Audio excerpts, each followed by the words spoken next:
Chapter 193. Early in the morning, Xiao Xian woke up on the high stone pillar. He yawned and stretched his arms and legs, then looked around. At first glance, there was no difference from yesterday, but with a little closer look, he could see the lines extending in 6 directions among the flowers and plants. Coming down from the stone pillar, Xiao Xian ate the bird eggs given by the Lu tribe. Cha-Cha, who had hunted for food early in the morning, was flying in the sky and didn't find any danger around for the time being. The fire pit in the old haunt had changed and was covered by layers of mud and stones.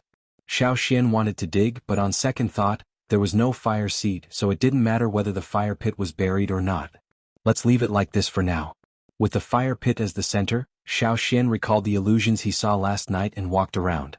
The changes were too big. If he hadn't seen the illusions last night, Xiao Xian really couldn't imagine what kind of buildings there used to be. Originally, he wanted to dig up some special objects, but after walking around he didn't find anything. Maybe something was buried deep in the ground, or maybe it was destroyed long ago. It was also possible that it was taken away by the Yanjiao tribesmen when they left. Xiao Xian planned to search carefully, but suddenly there was an eagle's cry in the sky. His hands paused and he put aside a damaged pot he just dug out. Xiao Xian sneaked into the woods in the direction of Cha-Cha's warning. Early in the morning, the Wuxia tribe sent more than 100 people into the woods in 5 teams to search for people. The shaman and the chief told them that if they saw people who were not from the tribe, no matter who they were, no matter what they looked like, no matter what they offered, kill them. Those who could bring back their heads would be rewarded by the shaman and the chief. Even though the shaman and the chief didn't say who were in the woods, or how many people there were, everyone was excited when they heard that there would be a reward. They all wanted to get the credit. Those who had just returned from the tribal war were not sent out. In order to find out what was going on, the shaman and the chief decided to temporarily send out more than 100 people to investigate the situation. The others who were left in the tribe looked at those who were walking towards the ferocious beast's mountain forest with envy. There were so many people and the Wuxia beast, so there shouldn't be too much danger. It would be great if they could make contributions. The people who were about to enter the forest were envied by their clansmen. They led the Wuxia beasts and went on their way proudly. The Wuxia tribe didn't raise cattle, sheep and horses on a large scale. First, they weren't interested in raising them. Second, which was the most important point, they put more energy into raising the Wuxia beasts.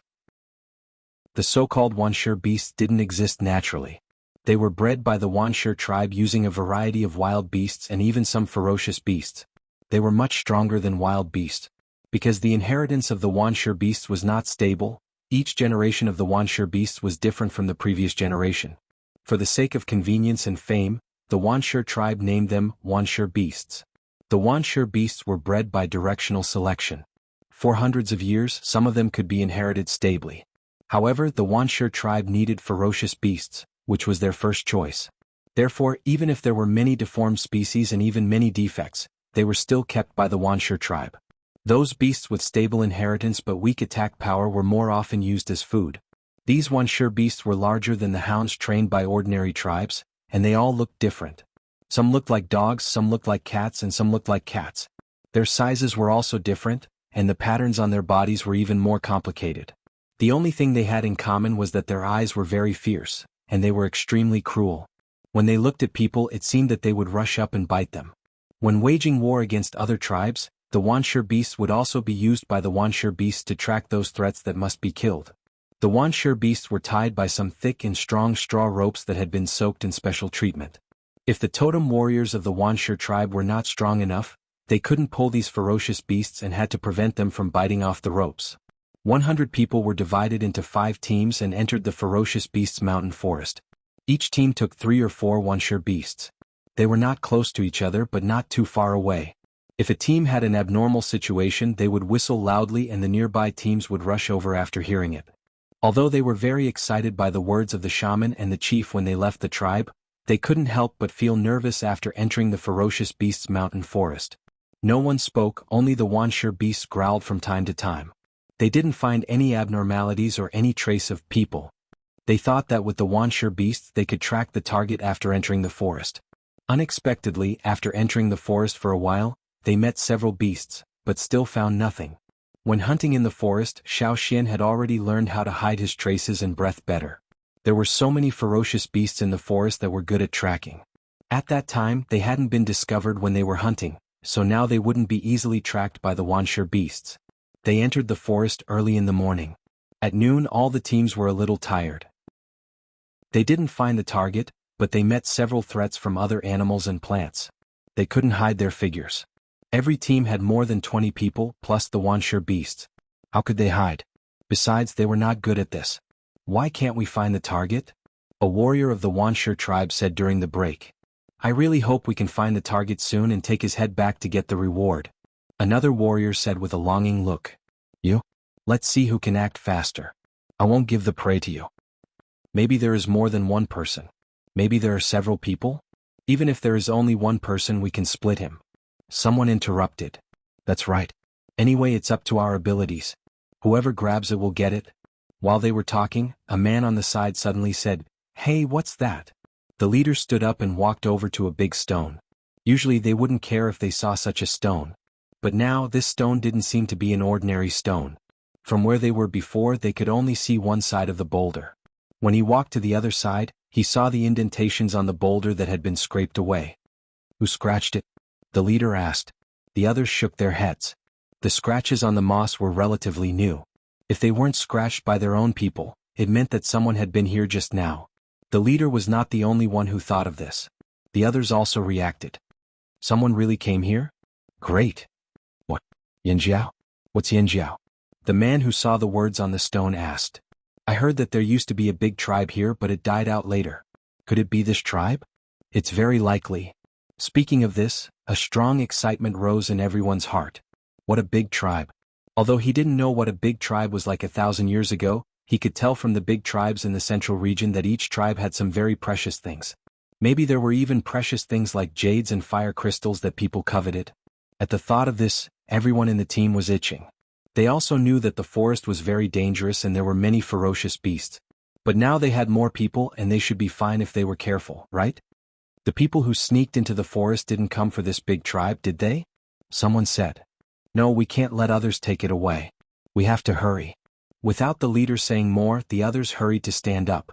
They had gained a lot of benefits from the tribal war, and when they encountered the remains of such a big tribe, the first thing they thought of was naturally whether they could get something good. Yanjiao said that the people of the Wanshi tribe were very greedy. Many times, such greed would suppress other emotions in their hearts, so that they would do something crazy in many people's eyes. In recent years, the slave owners became more and more fond of coming to the central region, especially to the places where the Wanshi tribe had been, where there were many tourists. Before leaving, a warrior of the Wanshi tribe pulled down his leather pants and planned to pee on the big stone engraved with Yanjiao before leaving. For the tribe, this kind of stone engraved with the tribe's name or totem was not just a boundary marker. It was very important to the people of the tribe, just like the rock paintings of the Mang tribe. If someone peed on the rock paintings, he would be fiercely attacked by the people of the Mang tribe. According to the tribal rules, this was a kind of provocation. However, a tribe that had been extinct for nearly 1,000 years, what was there to be afraid of? The people of the Wanshi tribe didn't take this seriously at all. Even if someone came to find them, they would just kill him. Just now, someone directly cut it with a knife, but unfortunately the stone was good, so he didn't directly cut a big hole. It was better to go back and directly move it away and then make some other tools. The team planned to continue their search. After a few steps, the leader felt something was wrong and looked back. Beside the big stone, the man still maintained his original posture. Could it be that he couldn't pee or what? Hey, are you done? The leader asked. No one answered. The other warriors also complained. If you want to pee, then just pee. If it wasn't for the fact that we had to hurry over to find the target, we would also pee. But why are you just standing there? Stalling for time? What if the credit was taken away by others? When someone was about to speak again, he was stopped by the leader. As the leader of this team, he was not stupid. He had found something wrong. He carefully walked over, took out his stone knife and poked the man standing there. The man who had been standing there fell down without any sound. Everyone was nervous. When did he get hurt? Why didn't the Wanshi beasts notice it? Rustle, rustle, rustle. Somewhere in the bushes there was a slight sound, which was hard to notice if one didn't pay attention. The three Wanshi beasts had good hearing, so they suddenly became manic. They roared and rushed over there. The people who led the Wanshi beasts also loosened their hands and let them chase after the man. The leader winked at the others and asked them to be careful. Then he led the others to chase after the man. The sound in the bushes was louder. It seemed that someone had just left here quickly. Within 2 breaths, he had run far away. Go after him. A warrior was hung up by one leg. He struggled softly for a few times and then stopped making any sound. There was a thorn in his body. Then, 3 more warriors of the Wuxia tribe were tied up and hung up one after another. After being hung up, their cries were stopped by a thorn. At this time the others were also frightened. They looked at the dense forest around them timidly. The bushes and weeds around them were getting thicker and thicker, which seriously blocked their sight. They could only judge by their hearing. They also wondered how many people were hiding around them. One of the warriors just cursed, and suddenly a sharp pain came from his ankle. He thought he would be hung up like the previous warriors, but he didn't expect that the strength of his foot directly dragged him to the side at a very fast speed. After another man was dragged away, he stopped making any sound. The people who stayed there didn't chase after him. They held weapons and looked around vigilantly. They slowed down their pace of chasing after the Wuxia beast. The leader waved his knife to cut a pile of weeds next to him. He didn't see anything suspicious, so he spat and cursed in his heart. Until now, they hadn't even seen the enemy's shadow, but they had been tricked by the enemy's traps again and again. However, they couldn't find where the traps were set. In just a few breaths, 4 people had been killed. This feeling of grievance made them very unhappy. They were irritable and now they couldn't keep calm. In the past, they had never encountered such a situation when they waged war against other tribes. At that time, they would shake their bodies and increase their strength to the extreme. They would rush over with their knives and cut anyone they saw. But it was not the case here. This made them very uncomfortable. Moreover, this was the ferocious beast mountain forest. They had to worry about ferocious beasts or other threats that might appear at any time. Now they had to pay attention to their feet. The Wuxia beast ran far away and they couldn't call it back.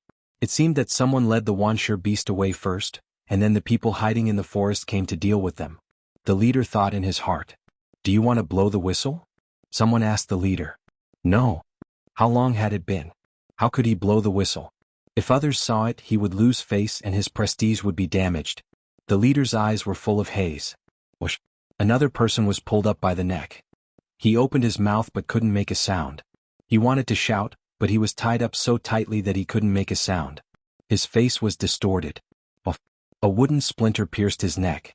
The poison made him lose consciousness quickly, and he stopped struggling. The leaders looked at the sky. Silk thread? Such silk thread. Was it the 8 Limbs tribe? That shouldn't be the case. The 8 Limbs tribe was a little far from here, and the 8 Limbs tribe couldn't interfere here. It didn't matter if the Wuxia tribe destroyed several small tribes, but if a big tribe interfered, it would affect more than just the surrounding forces. Besides, what was so important about the ferocious beast's mountain forest? The more they thought about it, the more confused they were. The leader stopped thinking about it. What he needed to do now was to find out the suspicious people here and kill them. Chapter 194. There were a lot of weeds around and there were bushes every few steps. Go back. The leader found that the environment here was unfavorable to them, so he made a prompt decision to let the rest of the people retreat along the original path. Although they didn't know what kind of traps were around, at least there were no traps along the way. Just as he was thinking about this, 2 more screams sounded. 2 warriors fell to the ground. One of them was stabbed with a poisonous thorn like the previous one, while the other had his neck slit. Rustle, rustle, rustle. Someone was running quickly in the grass. The leader's face was ferocious and he quickly chased after him, but he was not careless. He even figured out the movement pattern of the figure in front of him, and almost stepped on the place where the former stepped. However, many people behind him were not so lucky. They were all tripped by something, cut by a knife, and then tripped again after 2 steps. Then they fell down and never got up again. The leader heard the movement behind him and guessed that his men might be in trouble. However, he didn't stop. Instead of slowing down, he sped up again and caught up with the figure in the grass in front of him. He pulled out a ferocious smile on his face. Finally, I found you. Now go to hell. Cut off the opponent's head and take it back to get a reward. Maybe he could get some fire crystals to improve himself, and maybe he could be promoted to a senior totem warrior. He had made countless contributions, and was only 1 step away from a senior totem warrior. As long as he made 1 more contribution and got some benefits, he would be promoted to a higher level, and his status in the tribe would be higher. He would be qualified to have more women, food, resources, and power. Thinking of this, he became more excited, and the totem patterns on his face made him look more ferocious. He suddenly increased the strength of his feet, and waved his right arm holding the stone knife, bringing a gust of wind. Feeling the wind from the blade behind him, Xiao Xian's right foot fiercely stomped on the ground. The ground under his feet emitted a soft bang sound, as if a solid block of earth had been shaken apart. His entire body borrowed the force of the impact and abruptly turned around, rushing towards the opponent. At this time, the leader saw the real appearance of Xiao Xian. He had never seen the totem patterns on Xiao Xian's face before, and Xiao Xian's young age also surprised him. However, none of this was important. He only needed to kill the other party. Both of them were very fast, and in the blink of an eye, they were only a few steps apart from each other. At this moment, Xiao Xian took a few more steps, and in this extremely short period of time he changed direction several times. His figure was somewhat erratic, as if he was slashing to the left and dodging to the right. For a moment, the leader still couldn't figure out what Xiao Xian was thinking. He hesitated for a moment. At the same time, the momentum of the stone knife in his hand changed slightly. It was no longer as straightforward. He wanted to determine which direction Xiao Xian would go based on his movements, but suddenly he met Xiao Xian's eyes. At this moment he couldn't help but shudder. Xiao Xian's eyes reminded him of a few years ago when he came to the ferocious beast forest with a few people from the tribe. They encountered a ferocious beast that was not only strong, but also very cunning and good at hiding. They couldn't avoid it even if they pretended to be dead. The few people who came in together were all intermediate totem warriors. They were arrogant outside, but more than half of them were killed by the ferocious beast, and the rest fled quickly. At that time, the ferocious beast didn't look conspicuous or big, but they were so scared that they didn't even have the courage to fight back. If they didn't escape, they would die. This was the only thought he had at that time, and it was also a nightmare that lasted for many years. This time he heard that there was a big reward, and he felt that his strength had improved a lot, so he entered the forest again.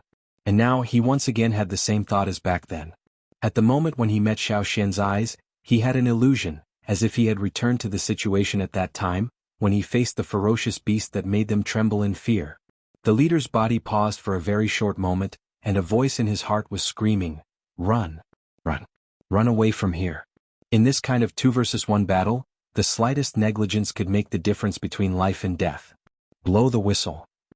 He only had time to shout this sentence before his chest was pierced by a stone knife. After killing one person, Xiao Xian didn't stop. He reached out his other hand and grabbed a wrist. After the leader, there was another person who followed. Perhaps in terms of strength he might not be the leader's opponent, but in terms of speed he was comparable. Just now he clearly saw that the leader was in a disadvantageous situation, but he didn't help. Instead he chose to take advantage of the opportunity to sneak attack. He didn't expect that he would be caught. Xiao Xian exerted force in his hand, and with a crack, the wrist holding the knife was crushed. The intense pain from his wrist made him scream in pain. Naturally, he couldn't hold the ivory knife in his hand. Xiao Xian caught the ivory knife that was polished white with one hand, and with the other hand holding the stone knife, he chopped upwards. All of this happened in a very short time. The person holding the ivory knife was still in shock, regret, and the pain in his wrist. He didn't have time to think about how to avoid this attack. He still had a dark brown stone knife in his other hand. He instinctively raised it, wanting to block Xiao Xian's knife first. Bang! The 2 stone knives collided. The man felt a strong force pass through the knife in his hand and hit his arm violently, as if it was going to break. Such a tyrannical force forcefully lifted his arm up, and his entire body fell backward along with his arm, as if someone was dragging him from behind. Because of this, he didn't have a chance to cover himself. Xiao Xian's stone knife had already pierced his body. After dealing with the 2 people who followed him, Xiao Xian wiped the blood on the stone knife with the grass next to him. After many years of hunting, he had wandered on the edge of life and death many times. After coming here, he had seen the cruel war between tribes. Xiao Xian was used to this kind of ruthless method. Taking a long breath, Xiao Xian heard a whistle not far away. Someone had heard the leader's last cry and blew the whistle for help. The people closest to here should be rushing here. Xiao Xian didn't turn back to deal with the people who were left behind. The smell of people and the noise over there should be enough to attract the hungry birds, right? Xiao Xian specially found this place. Perhaps because of the fire pit, there weren't many dangerous plants and fierce beasts in the old haunt. When he looked around in the morning, he saw some bird footprints. From the footprints and some traces in the bushes, he could roughly guess what kind of birds they were.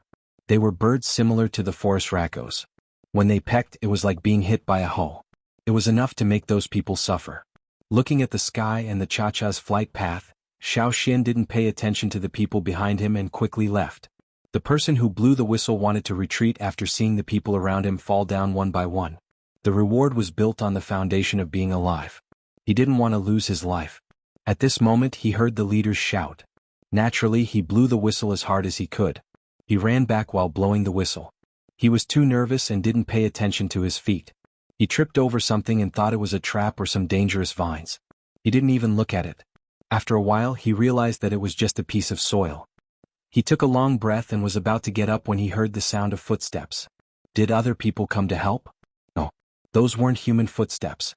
He got up and wanted to run away, but he found that the same footsteps could be heard on the way back.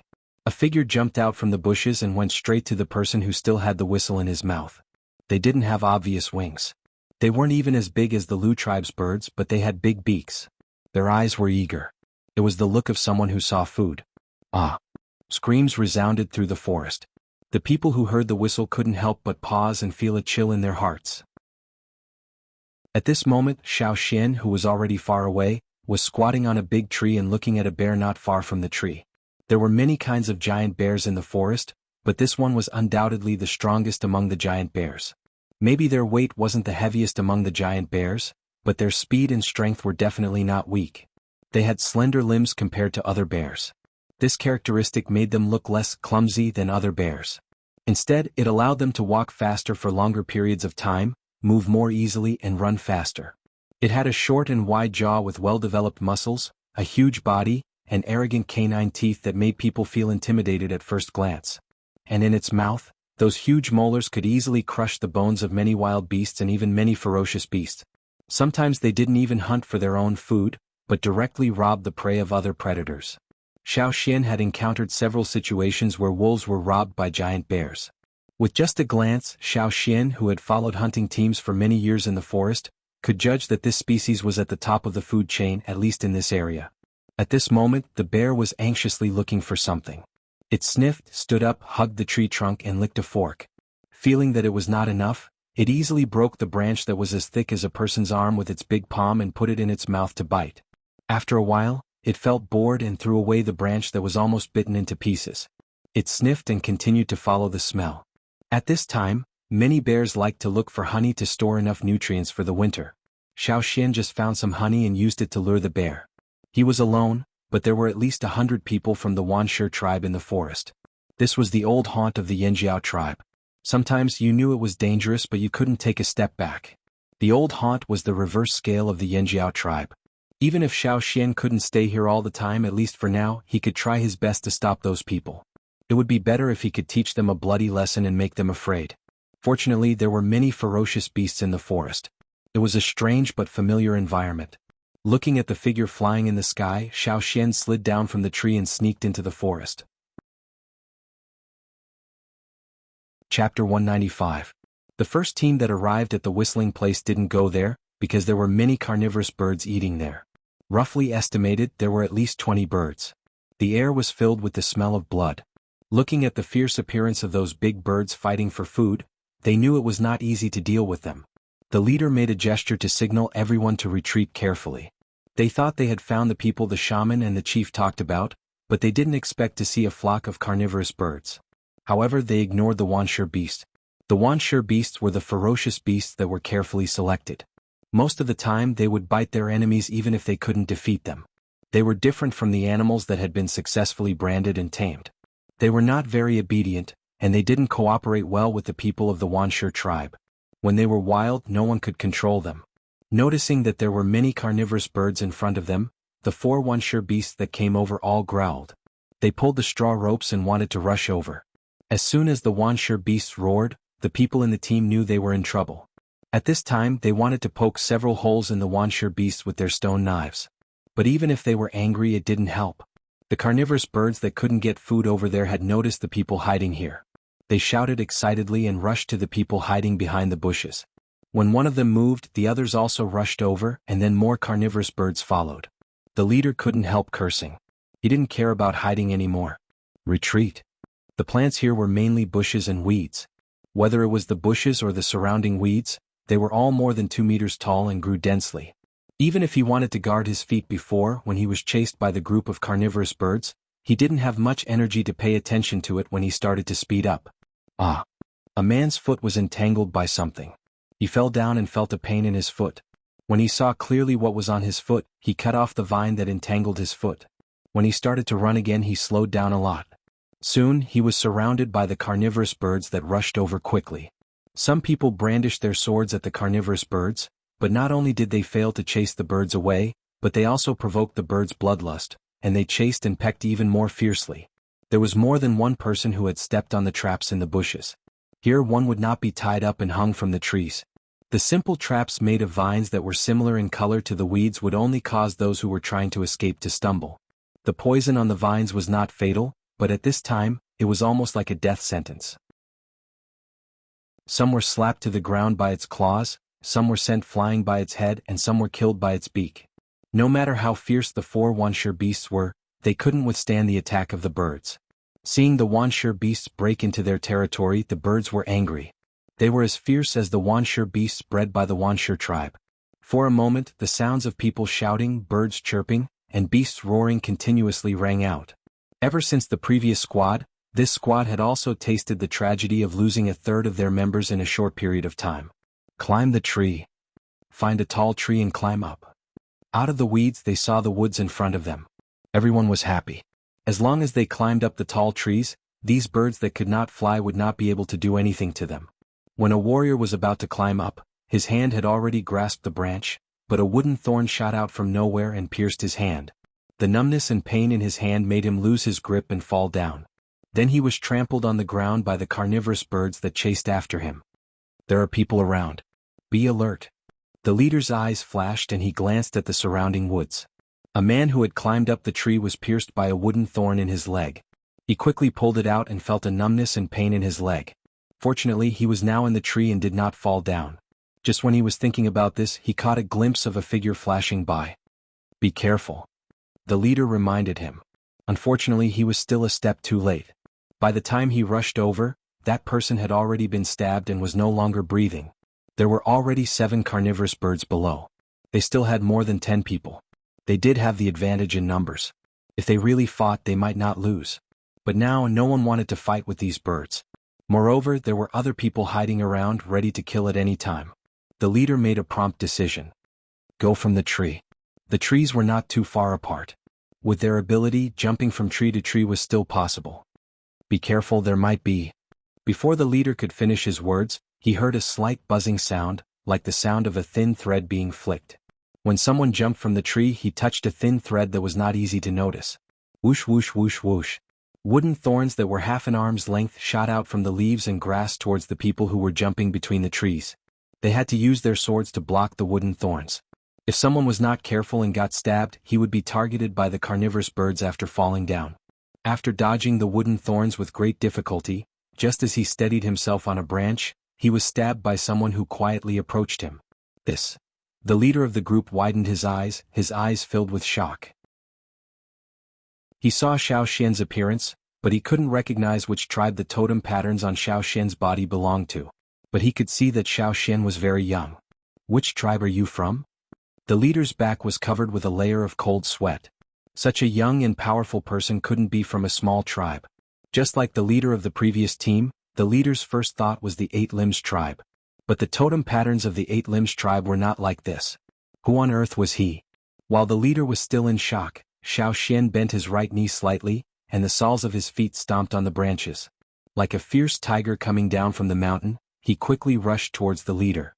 The stone knife was like lightning in the air, as if it could tear anything apart. Facing Xiao Xian's beast-like eyes, which were full of killing intent, the leader suppressed his shock and raised his arm holding the sword to block it. Bang! The leader felt a burning pain from his palm holding the sword, and the force from the sword shook his whole arm as if it was going to break. And because of the sudden force, in order to stabilize himself, he exerted force under his feet. The branch couldn't bear it and broke with a crack. What a strong force! Which tribe on earth had such great strength, which was not weaker than the Wuxia tribe at all? Moreover, was there only one person hiding around or were there many people? The leader was more inclined to believe the latter. After all, no matter how strong a person was, the person in front of him was so young, so he shouldn't be able to kill the 20 people of the previous team. If there were many people hiding around, plus the ferocious beasts in the forest that could appear at any time, the more he thought, the more the leader of the second team showed fear in his eyes. No, he had to go back first.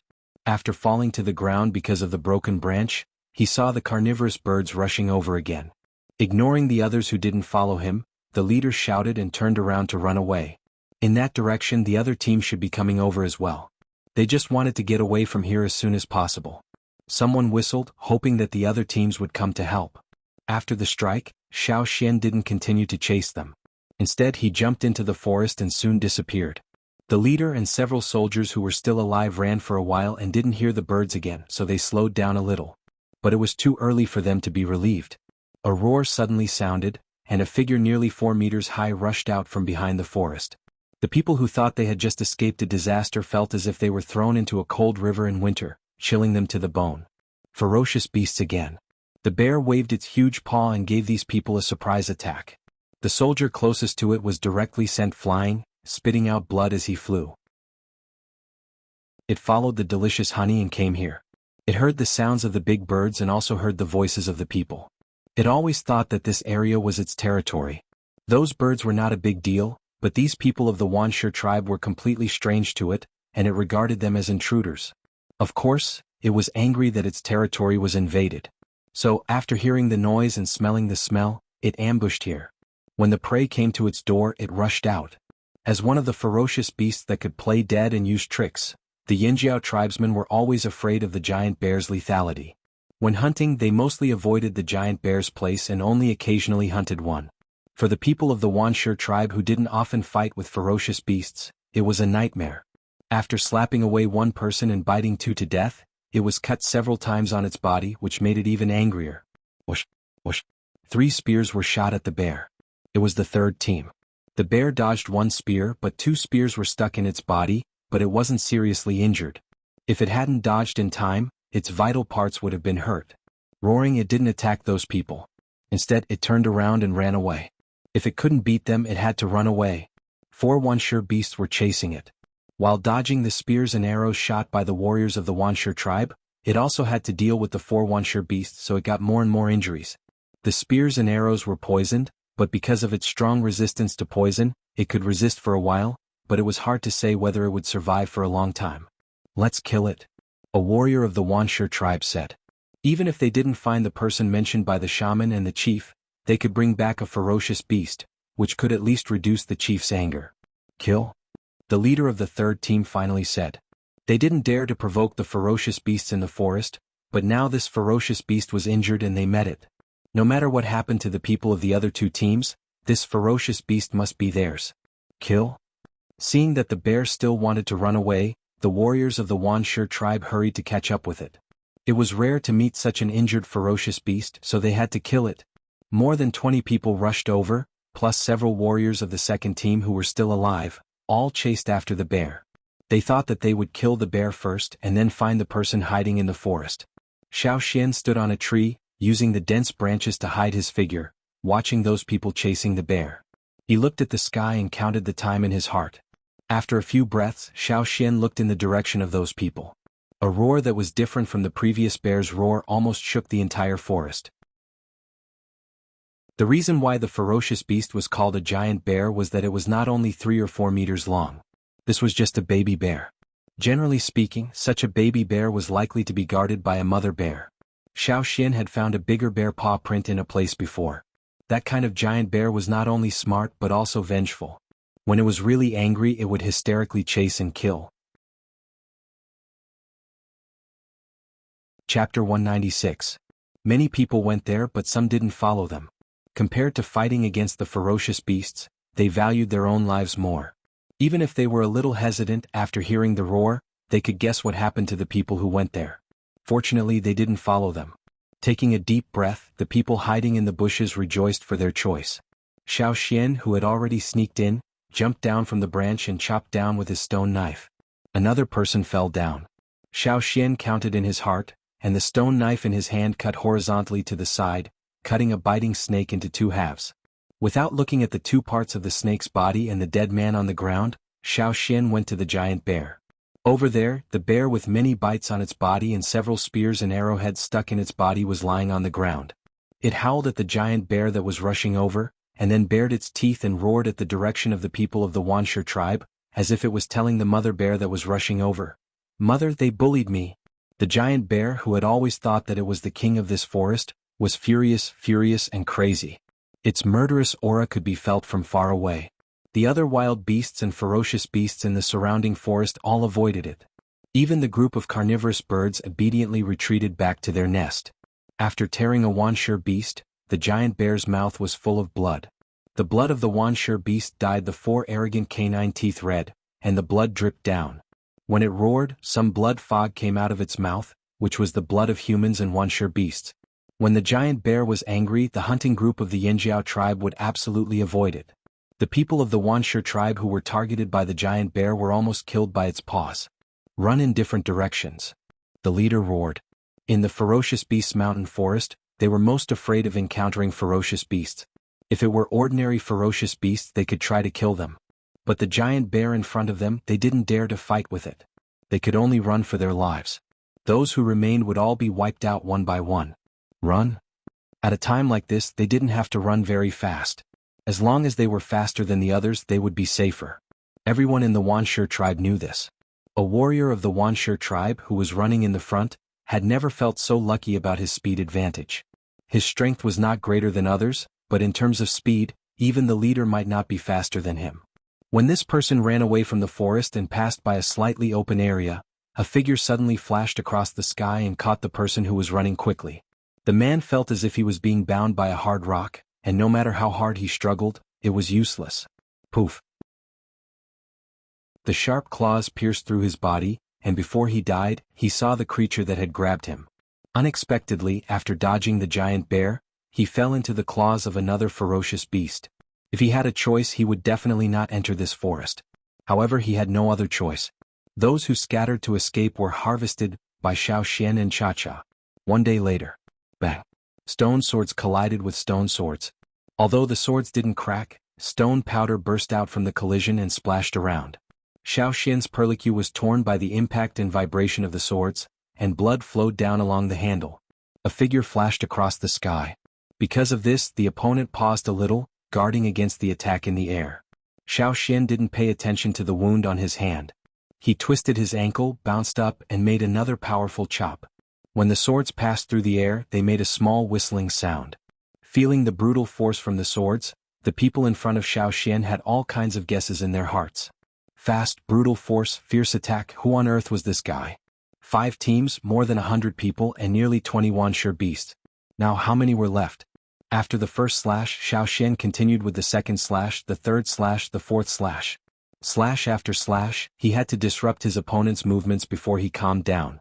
At the same time, he had to let Cha-Cha create some trouble in the air from time to divert his attention. Only then could he create an opening. Only by seizing that opening could he have a chance to win. Because of the chop, Xiaoxian felt that his arm holding the swords was about to break. Bang! Cha-Cha in the air was also anxious and wanted to rush down. The opponent noticed the movement in the air and paused for a very short time again. Now was the time. Xiaoxian shook his wrist. This time he didn't chop, but shot out the sword in his hand like a stone arrowhead. The opponent reacted quickly.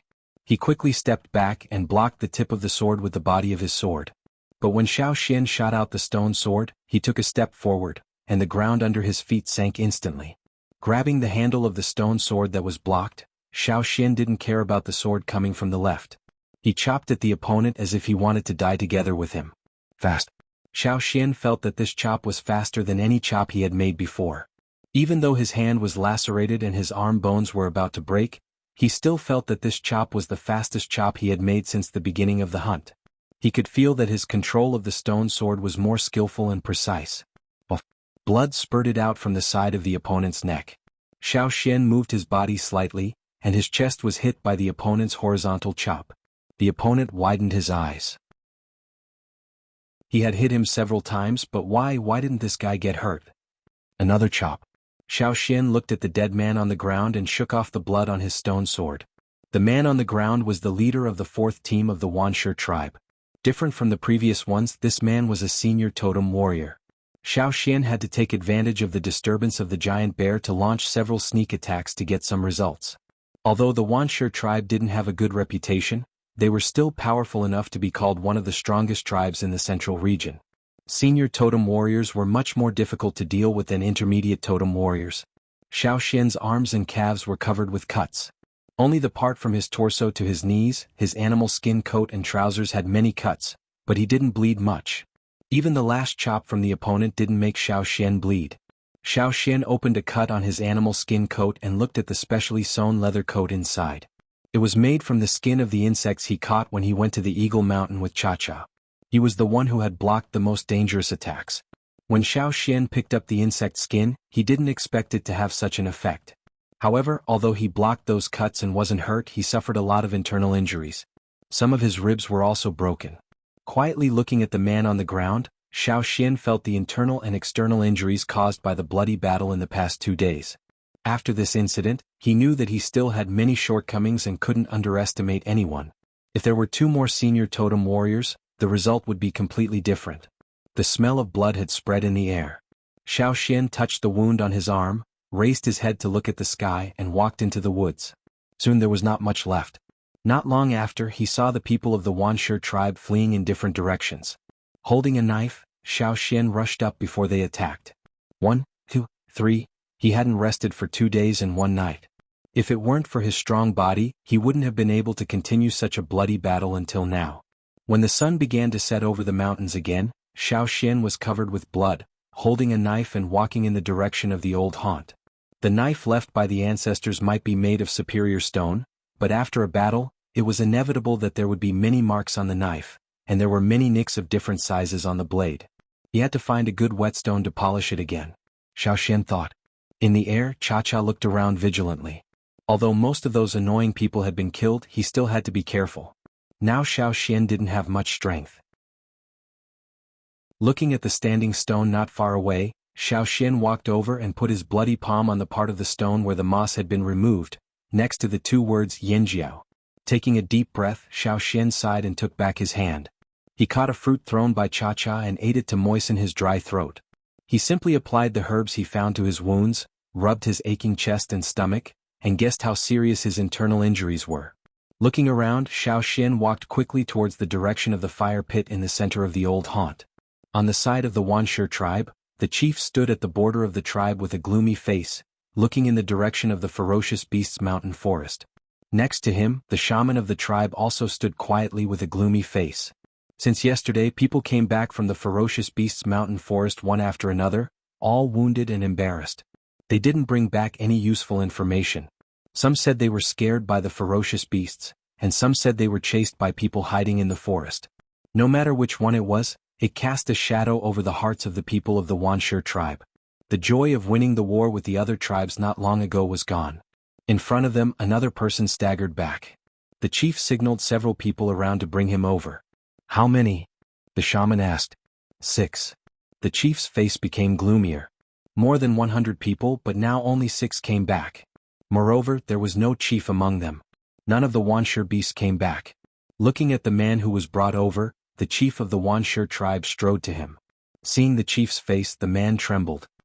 He was frightened by what happened in the forest, and now facing the chief's face, he was scared out of his wits. The chief didn't care how the man trembled and asked a few questions. He had asked the same questions to the people who came back before, but no matter the people who came back before or now, they all had the same answer. Who was the other party? Oh, he didn't know. What did the other party look like? Oh, he didn't know either.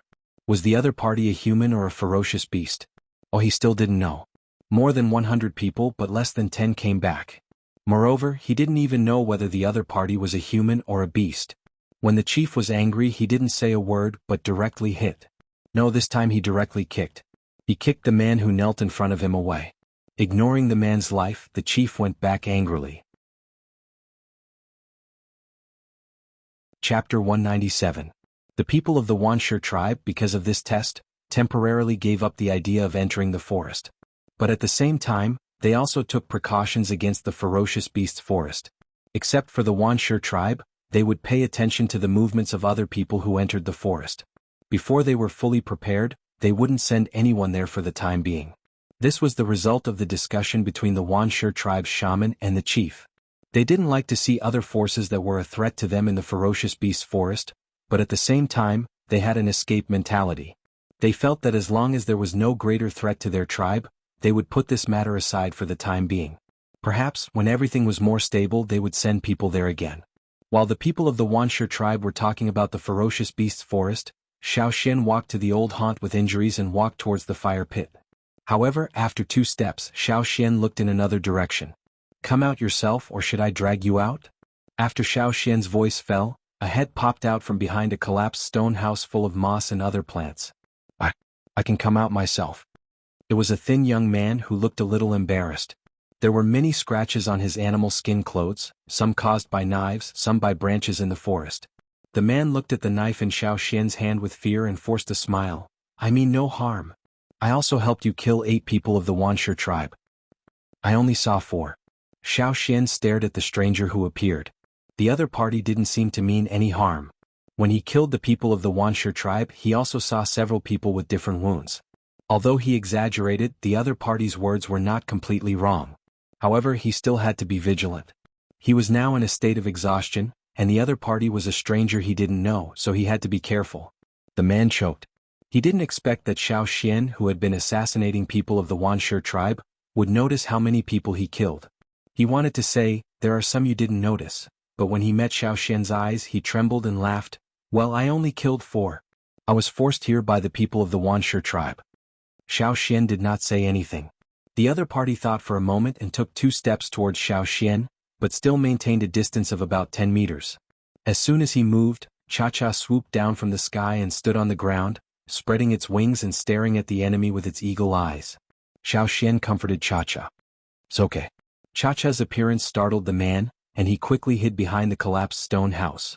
When Cha-Cha flew up again, he looked at the sky and felt that the eagle in the sky would not come down for the time being. Then he stuck his head out and introduced himself, "Rain Tribe Yang Sui." Xiao Xian stared at him for a long time, until the smile on his face almost froze. Then he slowly said, "Xiao Xian of the Yinjiao tribe." Yinjiao tribe? Thinking of the words he saw on the stones in the woods, Yang Sui was so shocked that he couldn't close his mouth. The Yinjiao tribe should be the big tribe that used to live here, right? But didn't they say that this tribe died out 1,000 years ago? Xiao Xian had been observing the other party's reaction. When he saw the totem patterns on Yang Sui's face, he narrowed his eyes and slightly raised the knife in his hand. Although he was seriously injured, it was not impossible for him to try his best. Besides, the other party's fighting ability was not very strong. No, wait. I'm just looking," Yang Sui hurriedly said. Some very short vertical stripes appeared on Yang Sui's face, which should be the totem patterns of the Rain tribe. On his forehead, there was a pattern that looked like a horizontal eye. The pupil in the eye slowly expanded from a short vertical line to a spindle shape. "No, are you really from the Yinjiao tribe?" Yang Sui was very confused. "There is no fire seed here, and I haven't heard that the Yinjiao tribe still exists." There was no fire seed, and no one had ever heard of the existence of the Flaming Horns tribe. Even the descendants of the people who had been left behind should be wanderers, or they might have accepted the new totem and become members of another tribe. However, Xiao Xian said that he was from the Yinjiao tribe. Xiao Xian was a totem warrior, which Yang Sui was sure of. Because of this, he was confused. The day before yesterday, Yang Sui also felt the energy fluctuation that was very similar to the fire seed. He only felt a little bit that night, and when he came to check, he felt nothing. It was still a ruin. Was it because he was not strong enough? Yang Sui was puzzled. Xiao Xian didn't answer directly but kept silent for a while. His focus was on the no fire seed mentioned by Yang Sui. Obviously, Yang Sui didn't notice the fire veins under the fire pit. Perhaps this was the reason why the fire veins under the fire pit still existed after thousands of years. Because no one could notice it, they just thought that the fire seed of the Yinjiao tribe had been extinguished long ago. "Are you a witch?" Xiao Xian noticed the power of inheritance in Yang Sui. "Yes." "How do you know? Are you a witch too?" Yang Sui looked at Xiao Xian in surprise. "No, I'm not." Xiao Xian didn't say more. He walked to the tall stone pillar, sat down with his back against it and made a gesture to the sky. Cha-Cha in the sky responded and flew away. When he came back again, he threw something wrapped in leaves. Yang Sui caught the package, untied the straw rope and removed the leaves, revealing the cold meat inside. It was the meat that had been roasted but not eaten. The meat was roasted by a ferocious beast caught by Cha-Cha. It wasn't a powerful ferocious beast, but it was better than a wild animal. After eating the meat and drinking some water, Xiao Xian felt better. He could feel the energy brought by the ferocious beast meat. In fact, he could use the fire crystal, which could help him recover some of his strength quickly. But there was a stranger here and he didn't know him well, so it was better not to take out the fire crystal. After what happened in the market of the Mang tribe and the Eight Limbs tribe, Xiao Xian knew that many people could find the fire crystal in various ways. But at the same time, there were also ways to hide the fire crystal, such as the jade box. The fire crystal in Xiao Xian's hand was now in a jade box. The jade box wasn't a good one, and he had exchanged it with many water moonstones. Fortunately, it had some effect and that was enough. The jade box, the fire crystal, and some other things were all hidden by Xiao Xian in order to deal with the people of the Wanshi tribe. Seeing Xiao Xian resting with his eyes closed, Yang Sui looked at the darkening sky and moved a few steps towards Xiao Xian. He wasn't too close, but he wasn't too far away either. He knew his own strength. Killing the 4 people of the Wanshi tribe was the best he could do, and it was the result of relying on Xiao Xian's trap. He couldn't do more, not to mention the ferocious beasts in the forest. After seeing Xiao Xian's strength, even though he was still afraid, it was better than encountering ferocious beasts. There were many dangerous ferocious beasts at night. Cha-Cha was resting on the stone pillar, staring at Yang Sui vigilantly. This was a real ferocious beast which gave Yang Sui a lot of pressure. He thought it would be hard for him to fall asleep under such pressure, but he didn't expect that after resting for a while with his eyes closed, he would start snoring. In his dream he saw a vague shadow like a fire, and in the middle of the fire, there was something like a horn. He had never seen anything like this before. Xiao Xian opened his eyes and looked at the person who was snoring. He was speechless for a while. He thought he was smart, but he didn't expect him to be a fool. Or a shaman. Carefully sensing the surroundings, Xiao Xian didn't find any threat, so he closed his eyes again and rested. Here, although there was no fire seed, the power of the fire vein under the fire pit could still help Xiao Xian a lot. He could feel the totem flame jumping in his mind. He was very energetic, and the totem power in his body was flowing more and more strongly. The next day when Xiao Xian woke up, his wounds had healed a lot, and the feeling of exhaustion had been greatly relieved. He also ran to the forest to hunt a small ferocious beast for breakfast. Yang Sui looked at Xiao Xian, who was roasting meat over the fire, and wiped his saliva. He was very surprised. Although Xiao Xian did not bleed much yesterday, Yang Sui knew that Xiao Xian's injury was more serious than it looked. Yang Sui guessed that Xiao Xian would need a few days to recover. Who would have thought that Xiao Xian would wake up in such high spirits and could even go hunting? Was he still a human? Was he really a ferocious beast in human form? No, ferocious beasts didn't have such a strong recovery ability. Just when he was thinking about whether Xiao Xian was a human or a ferocious beast, Yang Sui heard a shout. Hey! Xiao Xian cut off a leg of a ferocious beast and threw it over. Yang Sui hadn't fully recovered yet, but his body was one step ahead of Xiao Xian. He hurriedly caught the leg. He wasn't afraid of the heat, so he took a bite. As for whether Xiao Xian was a human or a ferocious beast, he didn't have time to think about it. Xiao Xian didn't give the fearsome beast leg out of sympathy. With the fearsome beast leg, the atmosphere was less tense. He asked Yang Sui some questions. Yang Sui didn't hide it. The shamans of the Rain tribe would travel around when they were young to broaden their horizons and learn how to become better shamans. Yang Sui was the same. The Rain tribe was not in the central region. It was a little far away. Yang Sui had left the tribe at the beginning of the year. 2 days ago he arrived at the Wanshi tribe. Coincidentally, the Wanshi tribe's team was returning. He saw the women captured by the Wanshi tribe and planned to help them before they were all taken to the Wanshi tribe. Unexpectedly, the women he rescued called more people and he was almost killed by the people of the Wanshi tribe. Fortunately, he escaped quickly and hid in the ferocious beast mountain forest near the Wanshi tribe. Only then did the people chasing him return. Xiao Xian understood. No wonder there was a commotion in the Wanshi tribe that day. It was because of this boy. The people of the Wanshi tribe were afraid of other people entering their tribe because of this. Did you also steal the meat bird of the Lu tribe? Xiao Xian asked. No. Absolutely not. Yang Sui retorted with a righteous face. After a pause, he said without confidence, when I passed by there, I found a meat bird in the forest, so I took it away. That meat bird was so easy to trick. If you put a fruit in front of it with a branch, it would keep running. Yang Sui was tired at that time, so he used the meat bird as a tool to run errands. However, the route he took was different from the route of the Lu tribe's team, so Xiao Xian didn't meet him. Until he passed by the Wanshi tribe, he saw the commotion caused by Yang Sui. Chapter 198.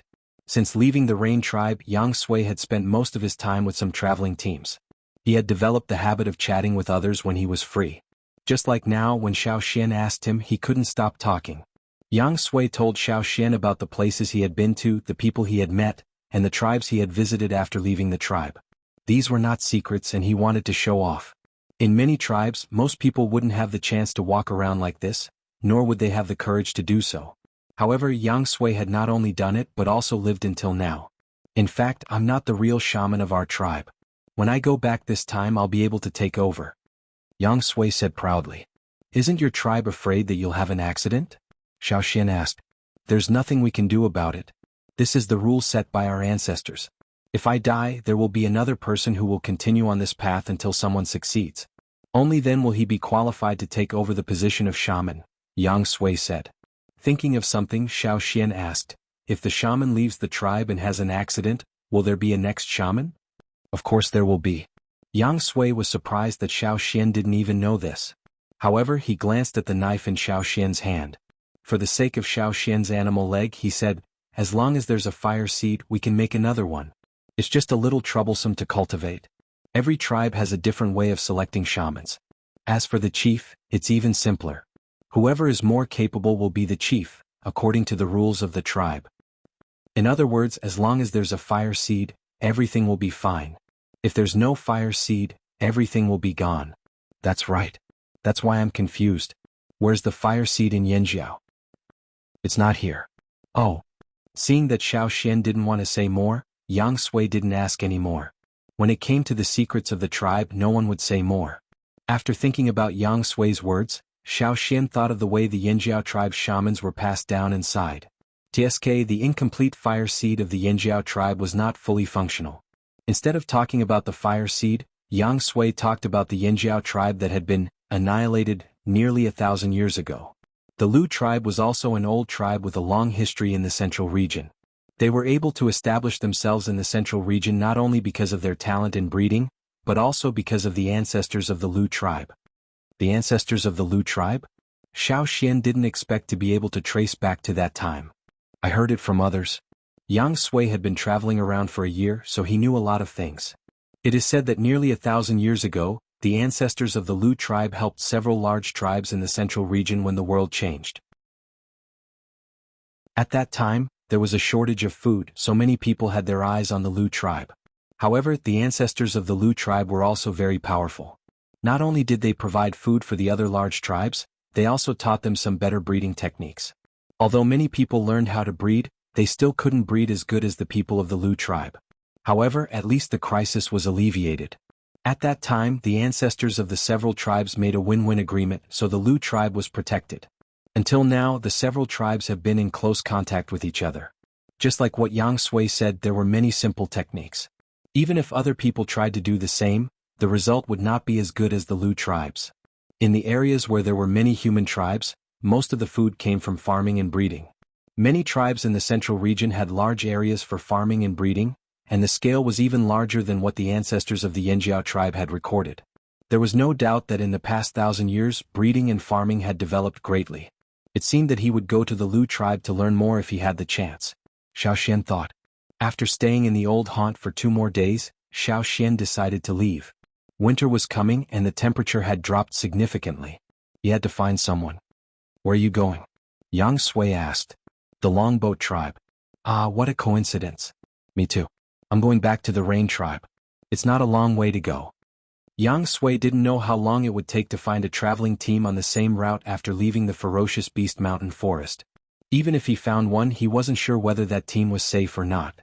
In Yang Sui's opinion, Xiao Xian was a strong man. Besides, he had a hawk with him. It would be safer than going alone. If he went alone, what if he met people of the Wanshi tribe? He would be killed. Xiao Xian didn't refuse Yang Sui's offer. He didn't know much about this area, and he had been here longer than Yang Sui. But from what Yang Sui had said, he could see that Yang Sui knew the situation in the central region well. It was good to have him show the way. Xiao Xian could also improve the map in his hand. After getting Xiao Xian's permission, Yang Sui was very happy and excited. He looked at the cha-cha flying in the sky and couldn't wait to jump up. He didn't know if it was comfortable on the hawk's back. When he went back he could show off to others that he had sat on a hawk before. But Yang Sui looked at the sky. It's going to rain today until the evening. Let's wait for a while and find a place to hide. We can set off tomorrow. The next few days will be mostly sunny. Xiao Xian looked at the sky. The clouds didn't change much, but he still nodded. Not far from the old fire pit, there was a concave place on the mountain. Although it was not as spacious as a cave, it was enough to shelter them from the rain. When they were sheltering from the rain, Xiao Xian asked Yang Sui, "Can you observe the sky?" The weather changed very fast. The common sense of his previous life was only partly applicable, so Xiao Xian couldn't see the weather accurately. Sometimes the clouds changed very fast, so it was hard to make a conclusion in advance. Observing the sky? Kind of. Yang Sui said, "The reason why I was chosen first and became the candidate of the first wizard was because I was the first one to pray for rain." Speaking of praying for rain, Yang Sui's tone was a little guilty. A long time ago, the shamans of the Rain tribe could pray for rain at any time. Even in the dry season they could make the sky rain. Later this ability disappeared. It was said that the first shaman who couldn't pray for rain was burned to death in the tribe. It was said that he had angered the gods, so his totem couldn't appear and rain couldn't come. But later, the second, the third, and even several generations of shamans failed to pray for rain. People panicked at the beginning, then became numb. They tried all kinds of methods but nothing worked. So there was a rule that the candidates for the position of shaman must travel outside, hoping to find a solution. However, many years had passed and no shaman of the Rain tribe could do it. This rule had been continued until now. So when Yang Sui prayed for rain, many people in the tribe were shocked. But in fact, Yang Sui could only see the sky and react according to the sky. But he was misunderstood by the tribesmen that he could pray for rain. Yang Sui wanted to explain, but after seeing the reaction of the tribesmen and the crazy eyes of the chief, he stopped. He felt that if he explained, he might be tied to the fire pit and burned to death by the chief. Alas! Yang Sui couldn't help but sigh. At the thought of praying for rain, Yang Sui felt as if his body was burned by fire. He hoped that the tribe could withstand it. Not in every tribe, shamans had an absolute status. If a shaman had the strength and could fool people, he would naturally have a high status. But if he didn't have the strength and didn't know how to fool people, he would be burned to death or something else in a tribe like the Rain tribe. Yang Sui didn't say much about the Rain tribe, so Xiao Xian could only speculate based on a few words. But praying for rain? Could it really be done? It seemed so magical. As Yang Sui said, after it began to rain, it didn't stop until night. The next day the weather was sunny again. Yang Guang shone on the earth, dispelling some of the chill of late autumn. When we arrive at the Longboat tribe, it will probably snow, right? Yang Sui said. Because praying for rain brought too much pressure. Yang Sui paid attention to the climate and weather changes every time he arrived at a place. He inquired about the climate of the previous years and made inferences according to what he knew. He couldn't judge the specific situation until he arrived there. Now it was just speculation. After packing up, Xiao Xian gestured to Cha-Cha to come down. Looking at Cha-Cha, Yang Sui was excited. After Xiao Xian jumped up, he also climbed up. However, after Xiao Xian jumped on the eagle's back, Cha-Cha took off. Yang Sui, who was about to climb up, was stunned. Cha-Cha flew in the air and flew down again, stretching out its claws to catch Yang Sui. When he saw the eagle's claws, Yang Sui's first thought was to turn around and run away. He also ran away, but the eagle's speed was still faster than him. Before he could run 2 steps, he was caught. When Yang Sui was hiding in the woods, he saw Cha-Cha kill people of the Wanshi tribe with its claws. At this time he also thought of the bloody scene. He could only close his eyes, feeling that his life was in danger. But soon he felt something was wrong. The eagle's claws were not as strong as he thought, and they didn't hurt him. When he opened his eyes, Yang Sui saw the ground flying away quickly. For the first time in his life he was taken to such a high altitude. Early in the morning, a scream sounded over the forest, startling a group of birds that got up early to look for food. After screaming for a while, Yang Sui calmed down. He saw the Wanshi tribe below. Cha-Cha deliberately flew over the Wanshi tribe, shitting all the way, and then turned around, flying in the direction that Xiao Xian pointed out. The Longboat tribe was also in the central region, but not very close to the central region. The tribe's habitat was next to a wide river. Of course, the widest river in the central region was far less than the one in front of the Yanjiao tribe's mountain, which was just like the sea. When he was traveling with the Pu tribe's traveling team, Xiao Xian heard from the people in the team that the Pu tribe's traveling team had also passed by the Longboat tribe, but because of some reasons they changed their route.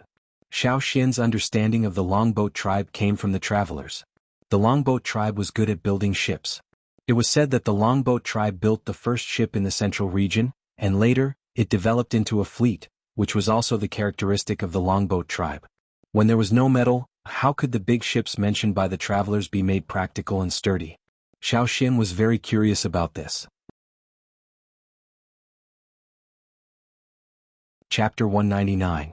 From the old haunt of the Yanjiao tribe to the Longboat tribe, the distance was a little far. It took more than 1 or 2 days to get there, and they had to rest several times on the way. Yang Sui was more familiar with this area. Although he couldn't tell them in detail, he could still tell them where there were tribes, markets, and so on. In the old haunt, Xiao Xian was injured in order to deal with the people of the Wanshi tribe. His clothes and pants were stained with blood, and there were many scratches. He looked quite down and out. In the central region, many tribes were very particular, especially those big tribes. At first they judged people by their clothes. Those who wore good clothes would be classified as big tribes, and those who looked sloppy would be classified as small tribes that they didn't want to pay attention to. After arriving at the market, Xiao Xian went to exchange for an animal skin coat. Animal skin was not as comfortable as ferocious beast skin, but at this time he couldn't ask for too much. He just wanted to look a little decent. After all, he didn't want to lose face in the central region, right? If the shaman knew about this, he would have to lecture him again. In addition to some winter clothes, Xiao Xian also prepared some food for the journey. He also inquired about the layout of the surrounding area, and improved the map in his hand. Yang Sui also went to change into a few winter thick fur clothes. He didn't use water moonstones, nor did he use jade. Instead he used a kind of shell. Those shells were polished, chiseled, and strung together with ropes. This was the currency that many people used to exchange things. When Xiao Xian was with the Pu tribe, he had heard people talk about this kind of currency. He had also seen some in some markets, but at that time many questions couldn't be answered. Yang Sui, who often used shells to trade, gave Xiao Xian a not very detailed explanation. This kind of shell is very useful. Many people in the central region like to use this kind of beautiful shell to make ornaments. In addition, this kind of shell powder can be used to make medicine and paint. It's said that the people of the Lu tribe like to mix some shell powder into their food when they feed their animals. Later on, many tribes followed suit. People who make pottery also like to use some shell powder. Anyway, many people like it, so this kind of shell can be traded in the central region.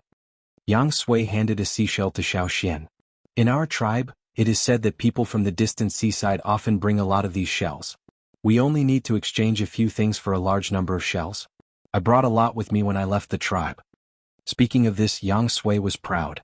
Although the tribe often suffered from drought and the harvest was not good, the shells from other tribes helped the tribe survive. Some people who often went out could exchange the shells for a lot of things. To some extent, the Rain tribe could be considered a local tyrant tribe. If the harvest was not good, they could still use the shells to make up for the losses. Not every kind of shell was popular. Xiao Xian asked more about this kind of shell coin, which was recorded in the Animal Skin Volume 1 by 1. Thousands of years ago, this kind of payment was not popular. It was necessary to let the people in the tribe know about it, or they would know nothing about it when they came. Since it was a kind of coin, Xiao Xian naturally could not take the shells from Yang Sui for free. He exchanged a bunch of water moonstones with Yang Sui and put them in the animal skin bag. He would take them back with him when he returned to the tribe. Xiao Xian pinched the shells. They were quite solid. In this bunch of shells, the colors were not exactly the same. The white shells had a white luster like shining pearls. The other colors also looked good. No wonder the people in the central region who had begun to pursue beauty liked to use this kind of shell to make ornaments. It's getting colder and colder. Yang Sui gathered the animal skin coat that he had just exchanged from the market. He was shivering in the wind. He looked at the sky and said, "Xiao Xian, I think it will probably snow here in 3 days. It will be the same in the Longboat tribe." "Then we have to hurry up," Xiao Xian said. Once it snowed, it would be much more difficult to travel. However, the good thing was that the winter here was not as cold as the winter in the Yanjiao tribe. According to Xiao Xian's knowledge, it would not snow all the time in the winter here. Even the rivers in some places would not freeze. He was used to the winter where the world was full of white snow and cold wind, so it was not a big deal here. "Xiao Xian, aren't you cold?"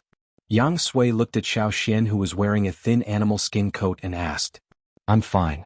Yang Sui shook his head and looked at Cha-Cha, who was descending from the sky. He put on the animal skin coat and a fur cloak, wrapping himself like a cocoon. He also wrapped his head, leaving only his nostrils and eyes exposed. It would be colder when flying in the air. As the weather began to drop significantly, Yang Sui felt uncomfortable, so he had to do this. Cha-Cha looked at the man who was wrapped in layers of animal skin with contempt. He stretched out his claws and flapped his wings, flying up again. According to the direction that Yang Sui pointed out, 2 people and an eagle hurried on their way again. Fortunately, it was much more convenient to fly in the air and avoid many detours. According to Yang Sui's words, the longboat tribe was not far away. They would definitely arrive in 3 days, maybe 2. However, Xiao Xian was happy too early. One day later, Xiao Xian looked at the Y-shaped river in front of him and asked Yang Sui, "Which way should we go?" Yang Sui's expression was constipated. After a moment of silence, he replied, "I don't know." Even if there was a map, Xiao Xian only drew a rough map according to other people's descriptions. In this era, the map of this place could not be very accurate. Even if other people showed the map to Xiao Xian, there were many places that were not accurate. It was really because the current map was too rough. With a few simple lines, it was impossible to find the exact location. Xiao Xian believed too much in Yang Sui's experience and sense of direction. "I remember that we can go there by following the river." Yang Sui was also helpless.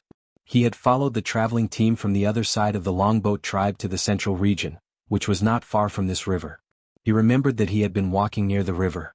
He really didn't know that there was such a fork here, so he couldn't remember the way back from the central region to the edge. To the left or to the right. Generally speaking, if there was a wide branch and a narrow branch, it would be fine. The longboat tribe would naturally go to the wide branch. But now, looking at the 2 branches of the same width in front of him, even Xiao Xian couldn't tell which one was the right one to choose.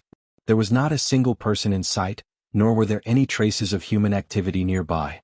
In this small area, there was no other tribe. This was a place where no one went. They could either wait here to see if other people passed by and then ask them, or let Cha-Cha fly forward to explore the way first, or turn back to ask others for directions. The former was too uncertain. As Yang Sui said, now that it was almost winter, there were fewer people coming out. Who knew when they would see the third person? And the latter also needed time. Then, what should we do? Yang Sui covered his hungry stomach and asked. Xiao Xian thought for a while and made a decision. "It's late now. Let's take a rest nearby and wait for tomorrow." "I think so too. There should be several fleets of the longboat tribe that haven't returned this year. They will definitely pass by here on their way back. We should be able to see the fleet of the longboat tribe after waiting for a while. It's said that they will return to the tribe before and after the snow. Well, let's wait nearby." Xiao Xian glanced around and pointed to a mountain nearby. "Let's go there." Xiao Xian hunted a beast, roasted it, and ate it. Then he went to a place on the mountain where he could clearly see the situation on the other side of the river. If the fleet of the longboat tribe passes by at night, you can see it from far away. The boat river fire is not a lie. Yang Sui said. "The boat river fire? You'll know when you see it." Yang Sui yawned and went to find a leeward place to take a nap. In the middle of the night, Xiao Xian opened his eyes and looked at the fork of the river. He didn't find anything. But when he looked upstream, he found a little spark moving. No, it was not a spark. It was a ship with burning torches. When the ships on the other side were getting closer, the spark became a line of fire. It was the fleet of the longboat tribe. Every ship was burning with torches. There were so many ships that it looked like a moving line of fire. Was this the boat river fire? Because the fleet of the longboat tribe often sailed on this river, it was called the boat river. And the boat river fire was probably like this. Cha-Cha saw the boat river fire, and flapped its wings to wake Yang Sui up. Yang Sui yawned and looked down. He was delighted. "It's really here. This is the boat river fire." Xiao Xian had seen too many things in his previous life, so this scene was nothing to him. But in today's environment, it was undoubtedly shocking. The ships of the longboat tribe were really big, bigger than Xiao Xian expected. They were also stable. There were masts and sails on the ships. But now, most of the ships were still driven by manpower. Xiao Xian could clearly hear the sound of paddling. "Do they travel at night?" Xiao Xian asked. There was no radar, navigator, or other auxiliary tools, but the ships of the longboat tribe could still travel at night. The fleet of the longboat tribe often goes this way, so they are very familiar with it. Many people used to travel at night, but many accidents happened. They either hit the shore or had other accidents. But it is rare to hear of an accident in the Longboat tribe. The Boat River Fire is one of the most unique sights of the Longboat tribe. Yang Sui looked at the long stream of fire below and said with admiration. On the Boat River, Xiao Xian watched the Boat River Fire gradually come to a fork and pass through the branch on the right. It's over there. Chapter 200. When the winter came, the Yinjiao tribe had already prepared for the winter under the shaman's notice. This winter, the Flaming Horns tribe was full of vitality. It was not as quiet as the winter of the previous years. Even in the Mountain Foot district, people could often be seen coming out to play. This was extremely rare. The warriors were training, and they even tried to go to the edge of the tribe to hunt. In the past, such behavior would undoubtedly be regarded as lunatics by others. The hunting song said that it was very dangerous to go hunting in winter, so everyone formed a tacit agreement that they would not go out in winter. But now it was different. Everyone seemed to be full of energy, and they would feel uncomfortable if they could not vent it out. Some people went to the training ground in the snow, or found someone to practice with. And for those who felt that training was boring for the first time, they had the idea of going to the edge of the tribe to hunt.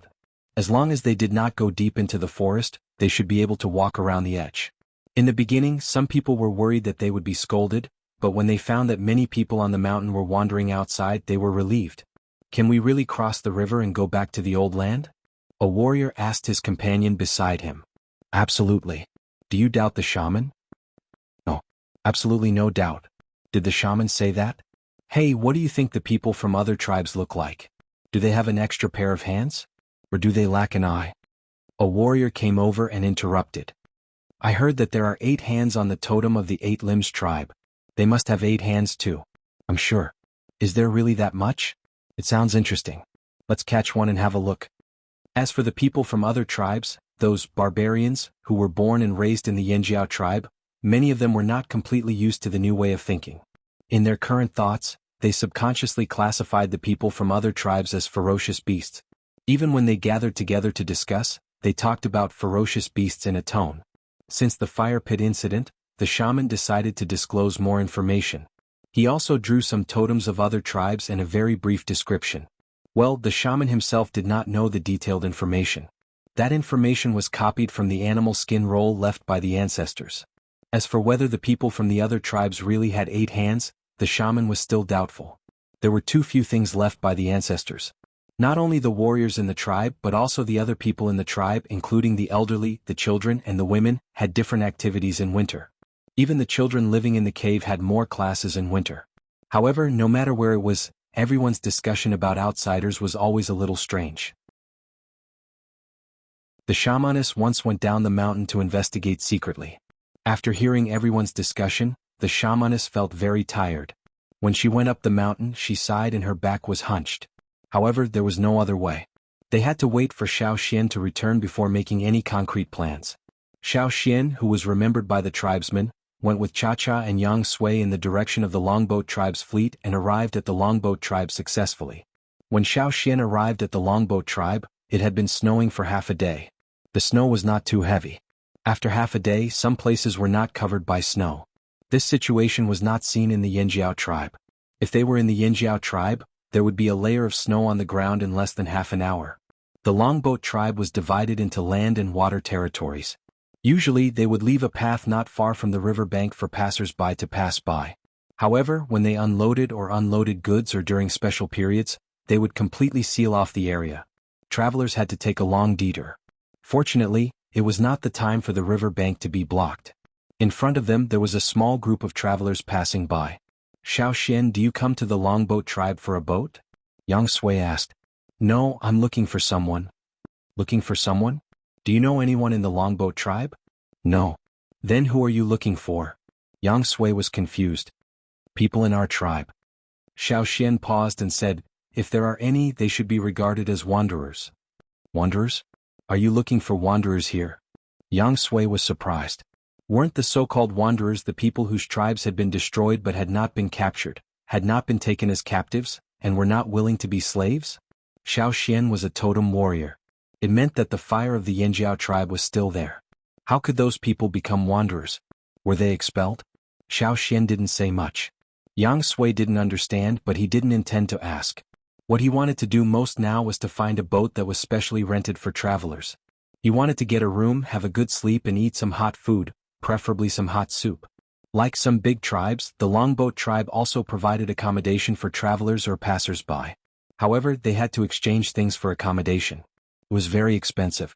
Yang Sui chose a boat, which was the same one that the travelers had stayed on. He gave some shellfish to the Longboat tribe. Then he went into his room and did not want to go out. After drinking some hot water, Xiaoxian decided to go out and look for someone. Hey Xiaoxian, don't go out for too long. If you leave the Longboat tribe, don't go without saying a word. Call me. Otherwise I will be killed if I stay here alone. I can show you the way. Yang Sui said. Xiaoxian said yes and went out.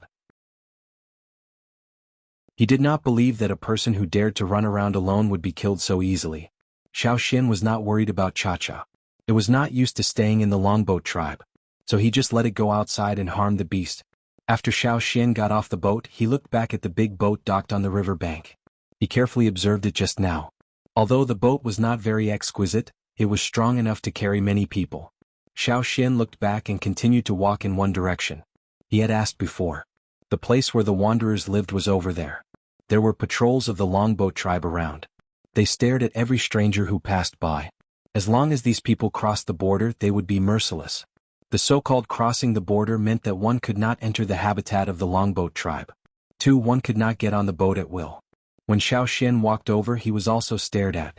However, they probably felt that Xiaoxian wasn't a threat and he wasn't dressed extravagantly, so they didn't pay much attention to him. As long as Xiaoxian didn't cross the line they drew, they wouldn't give him another look. Snow was falling. It was not big, but it was very dense. It was falling more quickly than before. Xiaoxian walked on the land and did not take any shelter. He let the snow fall on his body. Many people of the Longboat tribe spent most of their time on the boat. Even if they returned to the tribe, they would stay on the boat. They ate and lived on the boat. They were used to the life on the boat. They felt uncomfortable on the land. Therefore Xiaoxian walked all the way. There were not many people in the direction of the forest. However, there were many people on the boats docked on the shore. Eating, drinking, talking and laughing were endless. The shore was almost full of big boats. Most of the fleet that went out had returned. The wide river was full. Xiaoxian walked for more than 10 minutes and still could not see the end. It was really a river of boats.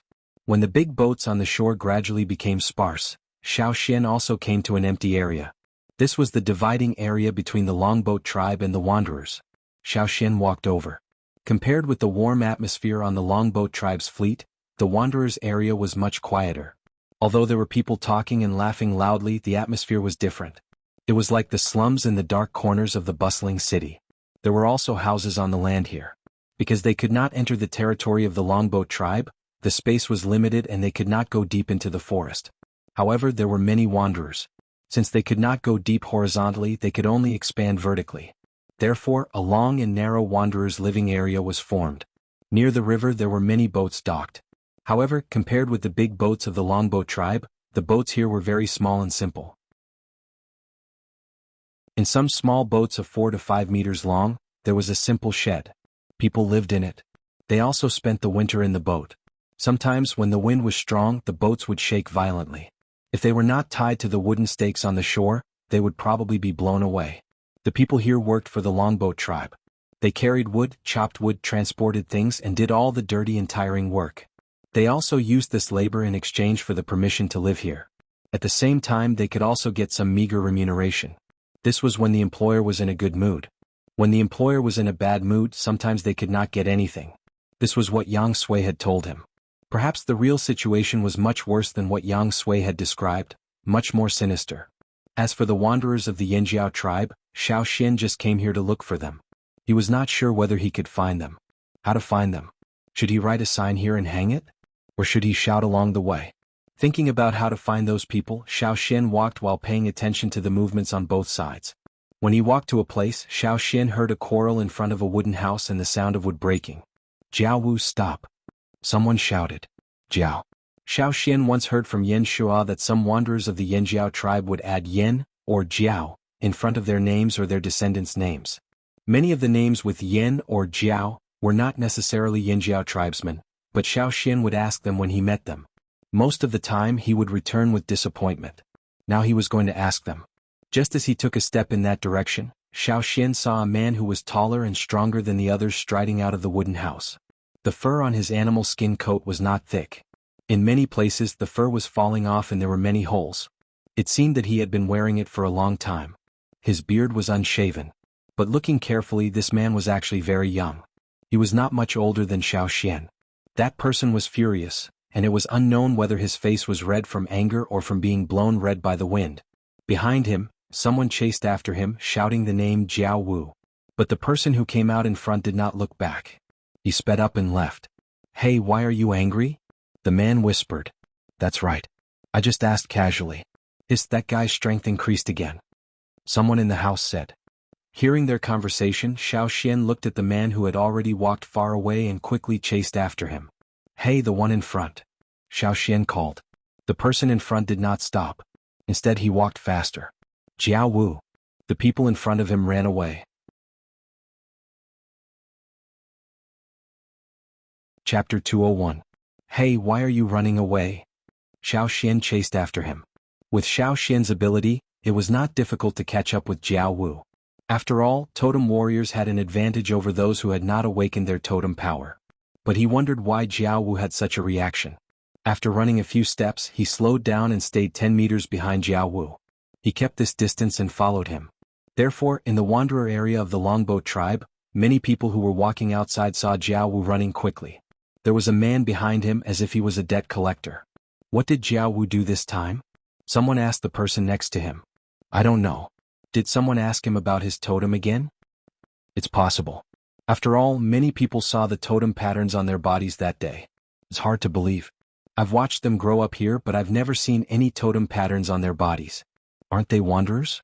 Ever since the totem patterns appeared on Jiao Wu and his brothers' bodies, people often went to look for them in the following days.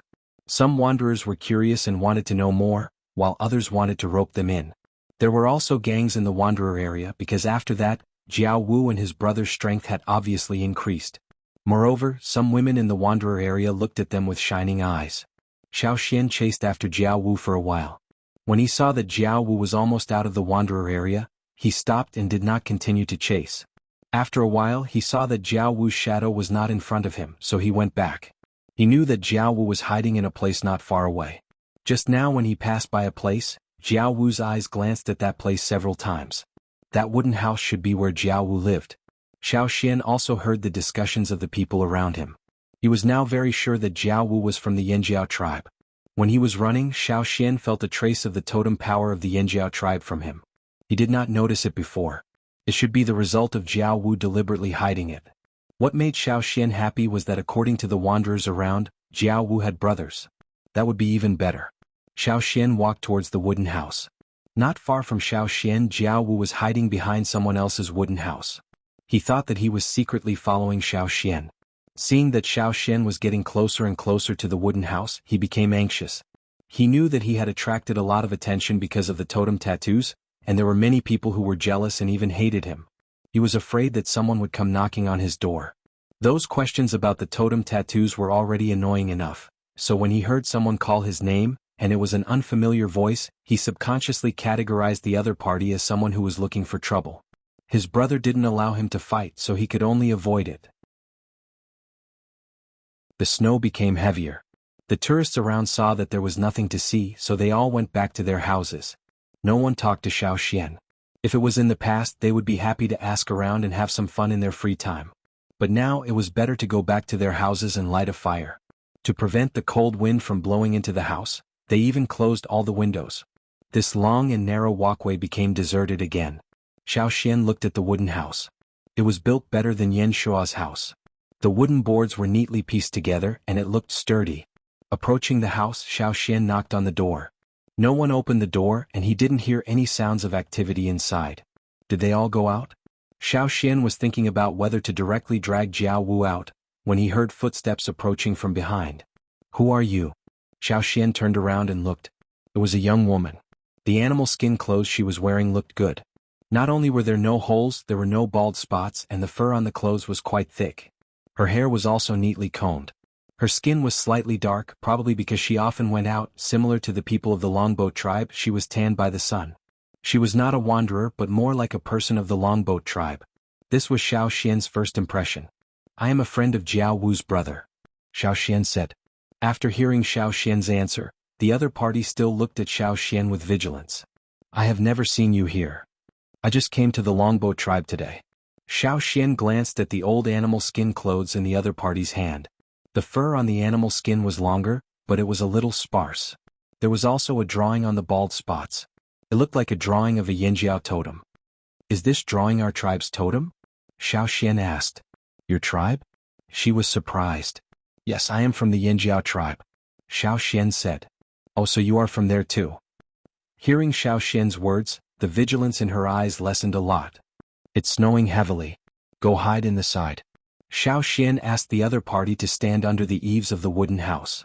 Maybe it was because it rained a lot here. The slope of the roof of the wooden house was very steep, and the eaves extended outwards. It was convenient to shelter from the rain and snow. Moreover, Xiao Xian wanted to know more about Jiao Wu and his brother from her. Therefore Jiao Wu, who was hiding not far away and looking at the door of his house, clenched his fists. He felt that the boy in front of the house must be up to no good. He was anxious for his brother. His wife was almost taken away. Brother, when will you come back? If it wasn't for his brother's warning not to hit people casually, Jiao Wu would have run over and beat him up. Should he go out? If he went out, he was afraid that he wouldn't be able to control himself. But if he didn't go out, he was worried about the situation over there. Because Xiao Xian's voice was not loud and Jiao Wu was not too close, he couldn't hear the conversation over there. But the two people under the eaves seemed to be chatting happily. Xiao Xian learned that this woman was called Mu Qian, and she was from the longboat tribe. Jiao Wu and his brother were coolies in her family. However, Xiao Xian could tell from her tone that Mu Qian had a good impression of Jiao Wu's brother, Yanji, because Yanji had saved her once. If it weren't for Yanji, she would have been bitten to death by the fish in the river. The animal skin coat she was holding was for Yanji, but Yanji hadn't come back yet. From her attitude, it could be seen that she was quite protective of Jiao Wu and his brother. Gee, this was the kind of thing between a rich lady and a poor boy. It should be a very rare thing in this place. He didn't expect the two brothers to be so capable, Xiao Xian thought. The animal skin coat brought by Mu Qian was worn by her brother. Generally speaking, the people of the longboat tribe would throw their old clothes to the wanderers who worked for them as a reward. However, most of those animal skin coats were broken or bald. The one in Mu Qian's hand was good among those old clothes, and she specially picked it out. In order to eliminate Mu Qian's remaining suspicion, Xiao Xian drew the totem she had drawn on the animal skin coat on the ground again. Mu Qian's drawing was not standard, or in other words, Jiao Wu and his brother may not be able to draw the totem of the Yanjiao tribe clearly. Mu Qian was influenced by the brothers. The totem of our tribe looks like this. Xiao Xian pointed to the drawing on the ground and said, So it is. Seeing that Xiao Xian could draw the totem of the Yanjiao tribe accurately and more clearly than what she had seen from Yanji, Mu Qian's suspicion in her heart completely disappeared. Thinking of what Xiao Xian had said, she thought that Xiao Xian was a wanderer like Jiao Wu and his brother. Since Xiao Xian and Yanji were descendants of the Yanjiao tribe, Mu Qian's attitude towards Xiao Xian became warmer. However, in Jiao Wu's eyes, this directly sounded the alarm bell. In the wanderer area, except for his brother, when did Mu Qian treat others with such an attitude? The more he thought about it, the angrier he became. He couldn't bear it anymore. If he continued to bear it, maybe his brother's woman would be taken away. Get out of my way. Jiao Wu roared and ran towards Xiao Xian. He punched Xiao Xian.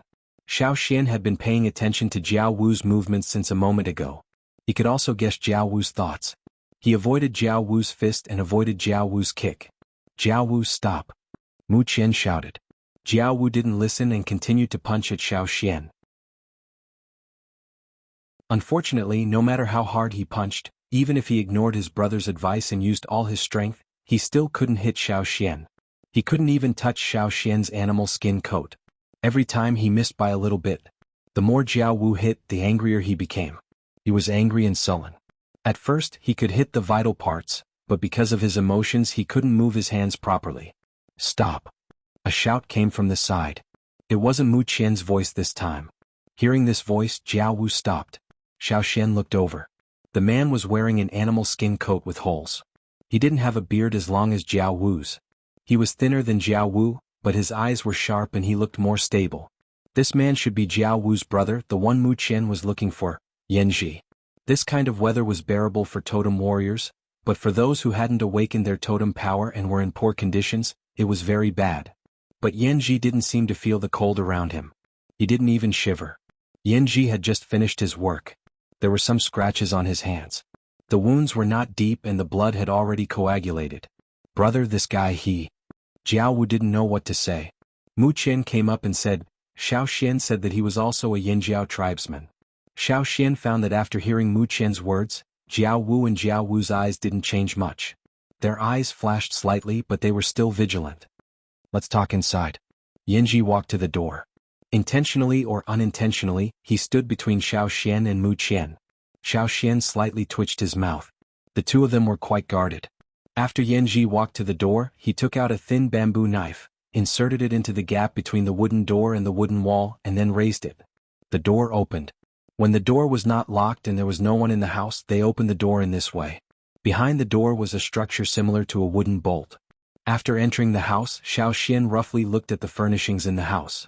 Although it was not good, it was much better than Yan Shua's house. Don't worry about me. You can talk first. Xiao Xian found a wooden stool and sat down. Mu Qian didn't stay for long. After giving the animal skin coat to Yanji, she went out. As soon as Mu Qian went out, Jiao Wu closed the door. He stretched his fists and looked at Xiao Xian. It seemed that he was going to fight.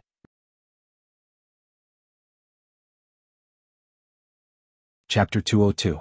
Xiao Xian sat on the stool and didn't care about Jiao Wu's threat. You are no match for me, Xiao Xian said. Jiao Wu snorted and said, 2 of us will fight you together. 2 of us can't beat you. You? Jiao Wu was about to attack again, but was stopped by Yanji. Sitting on the stool next to him, Yanji looked at Xiao Xian and said, Tell me your intention. Xiao Xian didn't rush to tell them his intention but asked, I want to know why you are so wary of me? Are you doubting my identity? Speaking of this, Jiao Wu didn't say anything, but there was obvious hatred in his eyes. This hatred was not directed at Xiao Xian, but at something he thought of. After a moment of silence, Yanji said, When we see people of the same tribe, the first feeling we have is that they are kind.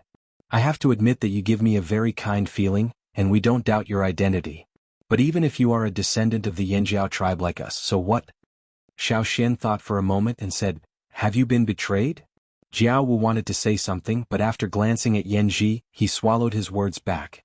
He was so angry that he was not angry at Xiao Xian. Sure enough. For this, Xiao Xian was helpless. He thought that the wanderers of the Yinjiao tribe would be like Yan Shua. Later, when he met Old He also felt that the people of the tribe were not easy. They had always insisted on their beliefs and were all determined people. But Xiao Xian also heard from Old He that not every descendant of the Yinjiao tribe was easy to get along with. Not everyone was loyal, and it was inevitable that there would be traitors. These kinds of people were rare, but they definitely existed. People who could betray their beliefs must be guarded against. When Xiao Xian left the Feng tribe, Old He had reminded Xiao Xian that if he found any wanderers of the tribe, he should observe them first. If they were crooked, he should not recognize them. In the future, those with bad natures would be abandoned by the shamans even if they returned to the Yinjiao tribe. According to the standards of the shamans, there were strict rules for the totem warriors in the tribe, not to mention traitors. Therefore, even though Xiao Xian wanted to find some tribal wanderers who could build ships, he had to observe them first. Different people would naturally treat each other differently. As for the Jiao Wu brothers, Xiao Xian had only known them for a short time, but he had a good impression of them. One of them was calm, while the other was slightly impatient, but they didn't seem to have bad temperaments. With a sigh, Xiao Xian didn't want to delay any longer. He took out a stone card and placed it on the table. The moment Yanji saw the pattern on the stone card, he stopped breathing and stared at the stone card without blinking. Jiao Wu wanted to pick it up, but he was afraid of being scolded by Yanji. He anxiously scratched his ears and cheeks, not knowing what to do. After a while, Yanji said, Is this the totem of our Yinjiao tribe? It's the first time I've seen such a clear totem. Yanji took out a palm-sized stone knife and carved the totem on the stone card bit by bit on the small wooden table. His carving was slow, but he was very serious. Jiao Wu, who was next to him, also stared at it carefully, for fear of disturbing Yanji's movements. Xiao Xian affirmed the two brothers again in his heart. Fortunately, they were two good seedlings. After carving, Yanji carefully touched the pattern, as if he wanted to imprint it in his mind.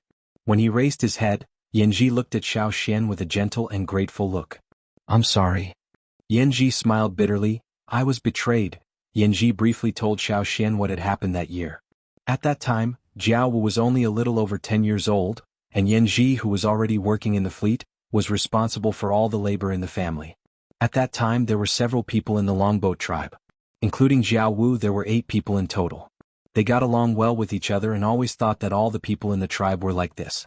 Until one day, a man who was also a descendant of the Yanjiao tribe appeared. At that time he seemed to have been chased and was injured. Yanji and others rescued him. Later he lied to everyone that there was a very good place, where the people were much better than the people in the longboat tribe. He also persuaded everyone to go there together. Because what he said was so beautiful and attractive, for the people who worked hard in the longboat tribe and were bullied, everyone was looking forward to it. Later, everyone worked together to build a boat. Although it was not as big as the boat in the longboat tribe, it was much better than the boats in the Wanderer area.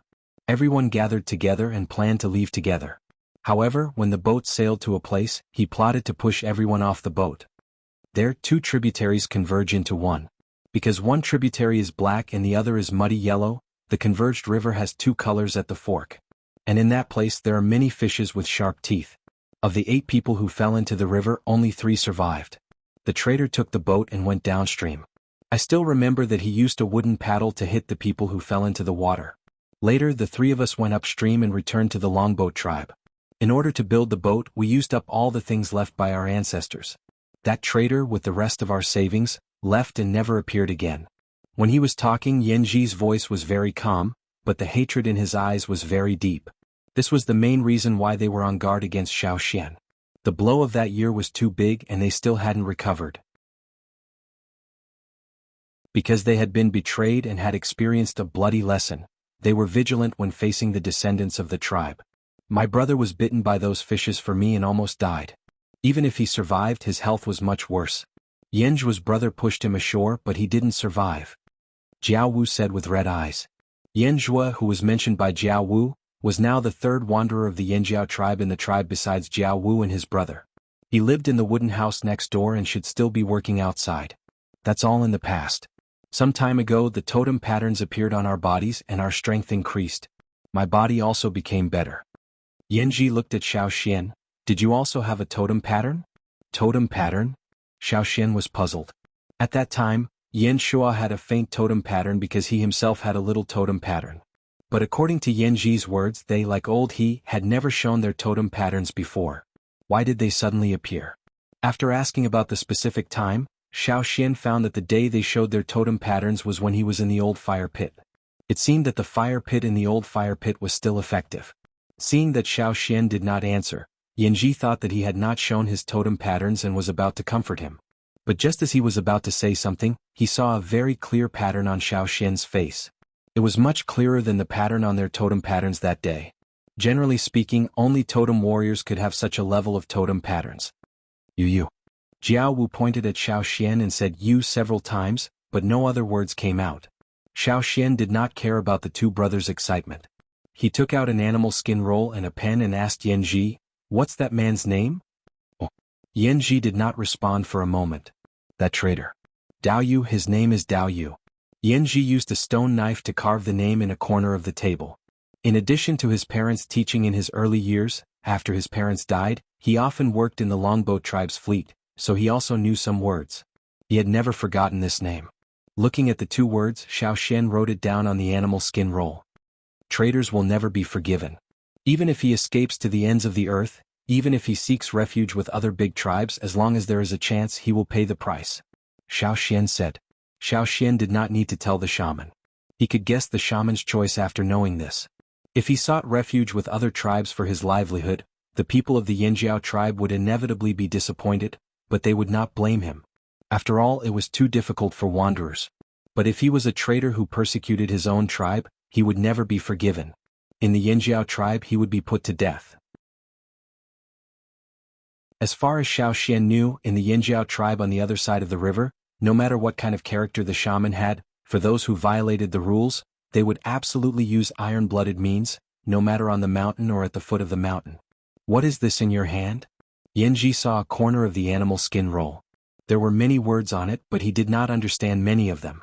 These are to be taken back to show to the shaman. Xiao Xian said. The shaman? We have a shaman?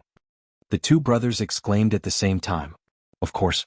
The tribe is still there and the fire seed is still there, but it is far away. Otherwise, how do you think I became a totem warrior? The totem warrior's totem pattern was beyond doubt. Different from the traitor, the totem pattern was the most direct and powerful proof, more effective than 10,000 words. Yanji and Yanji had no doubt. Then, can we go back? Yanji, who was usually calm, stuttered at this time. Of course, but it is a little far and dangerous. We are not afraid. The two said at the same time. Wait, I will go to find Yanjua. So, Xiaoxian, right? Can you wait here for a while? Yanji's words were even imploring. Don't worry, I will be here. Xiaoxian said seriously. Thank you, thank you. Yanji wiped the corners of his eyes, took a deep breath, opened the door and went out. After Yanji left, Jianghu, who had no one to control him, completely let loose. He burst into tears, which scared Xiaoxian so much that he almost couldn't sit still. Jianghu did not feel anything wrong at all. He directly sat on the ground with snot and tears and said to Xiaoxian, "Why did you come so late? If you had come a few years earlier, we would not have been cheated by the traitor. Can we really go back?" "Yes." Hearing Xiaoxian's answer, Jianghu cried louder. He cried and sniffed, then cried and sniffed again. Xiaoxian's face twitched. He touched the animal skin bag, took out a piece of cold barbecue and handed it to him. He stopped crying. Jianghu sat there gnawing and sniffing. Xiaoxian did not care about him. He recorded the details of Jianghu and his brothers in the animal skin roll. This beast skin scroll also recorded the things about Yan Shua, Old He, and the others. None of them were left out, including that traitor.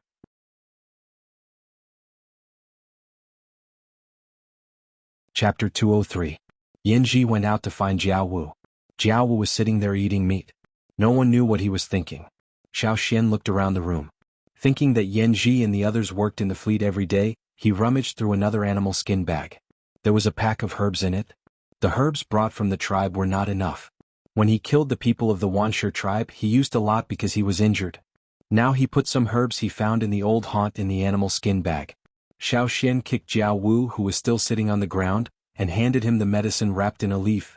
Go and boil this. Smelling the medicine, Jianghu showed a happy expression. Medicine? We usually don't have much time to go out to find medicine, and we don't dare to go out. We can only wait for the wounds to heal. But sometimes Mu Qian will bring some. On the hands and faces of Yanji and Jianghu, there were some scars of different sizes. Some seemed to have been there for a long time, and some seemed to have appeared recently. They cut trees in the forest, carried wood, chopped firewood, or did other work. They were often injured. Few were seriously injured, but many had minor injuries. When the medicine was almost boiled, Yanji came with Yanjua and a woman who was Yanjua's wife, called Zhen. She was also a descendant of the Yanjiao tribe.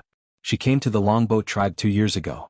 After 2 years of living together, Yanji and the others really accepted Zhen. Yanjua and Zhen had a family, and the couple lived next door to Yanji and his brother. Because Yanji and the others added Yan, or Jiao, in front of their names, Zhen added Yan in front of her name, so now she was called Yanzhen. Yanjua and his wife who came back with Yanji were excited. They had heard from Yanji about Xiaoxian's origin and that Xiaoxian wanted to take them away. Back then they had been deceived and had been taught a lesson in blood. But this time it was real. The totem warriors were genuine. Drink some medicine first. Xiaoxian poured the boiled medicine into 4 wooden bowls. Without asking any questions, after thanking him, the 4 of them picked up the bowls and drank the medicine, regardless of whether it was still hot or not. After drinking a bowl of medicine, Yanji felt less tired after a busy day. Although the weather was very cold, the medicine had a warm current flowing through his body, making him feel very comfortable. While they were talking, Mu Qian came over again in a hurry. What's wrong? Yanji wiped off the snow on Mu Qian's head, adjusted her leather hat and asked. Our shaman said that there might be a heavy snow in the next 2 days. It will be heavier than last year. He asked everyone to be prepared. You guys should also be on guard. Originally, Mu Qian wanted to bring 2 old animal skin coats, but she was stopped by her brother. Even when she came out to inform them, she had to sneak out while her brother and father were busy. What? The snow this year is heavier than last year? Jianghu asked in surprise. Well, you should prepare more. I can't help much.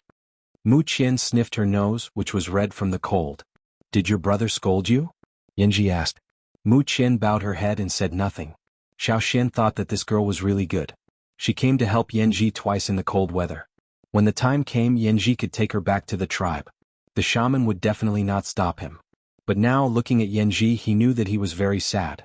After all, he was still a wanderer who had not awakened his totem power. Thinking of something, Xiaoxian winked at Yanji. "Wait a minute," Yanji said to Mu Qian and then walked aside with Xiaoxian. "You can give this to her." Xiaoxian gave Yanji a piece of jade. This piece of jade was not big. It was taken back by Xiaoxian from a robber. Even in the cold winter, this piece of jade still had a touch of warmth. "You, go ahead," Xiaoxian said. "We're all from the same tribe, so we're a family outside. Besides, I still need your help later." Thank you. Yanji made a note of this in his heart. He wanted to thank Xiaoxian in the future. Although he had given some things to Mu Qian, they were very ordinary small things.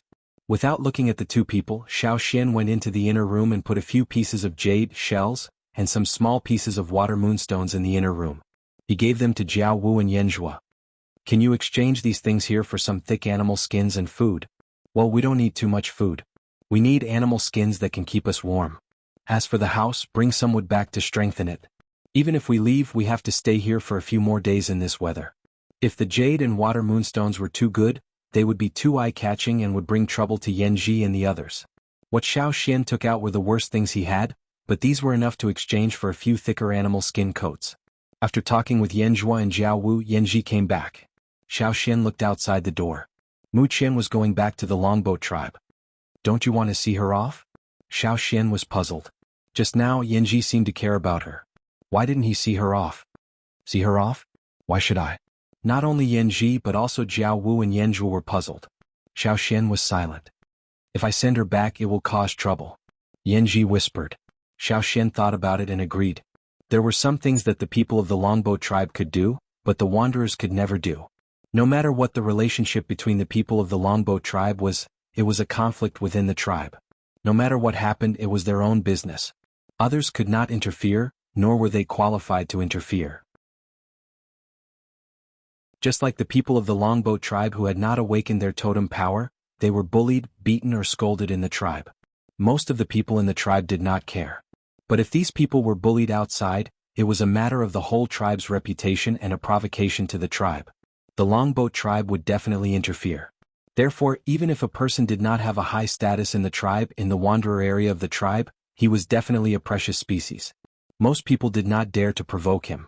On the contrary, it was safer for Mu Qian to go back alone. It was very discouraging. "It's okay. When the Yanjiao tribe comes back, those people will not dare to scold you." Xiaoxian patted Yanji's shoulder and comforted him. "I will go out to exchange things and inform others about the snow." Yanzhua called Jiaowu and left together.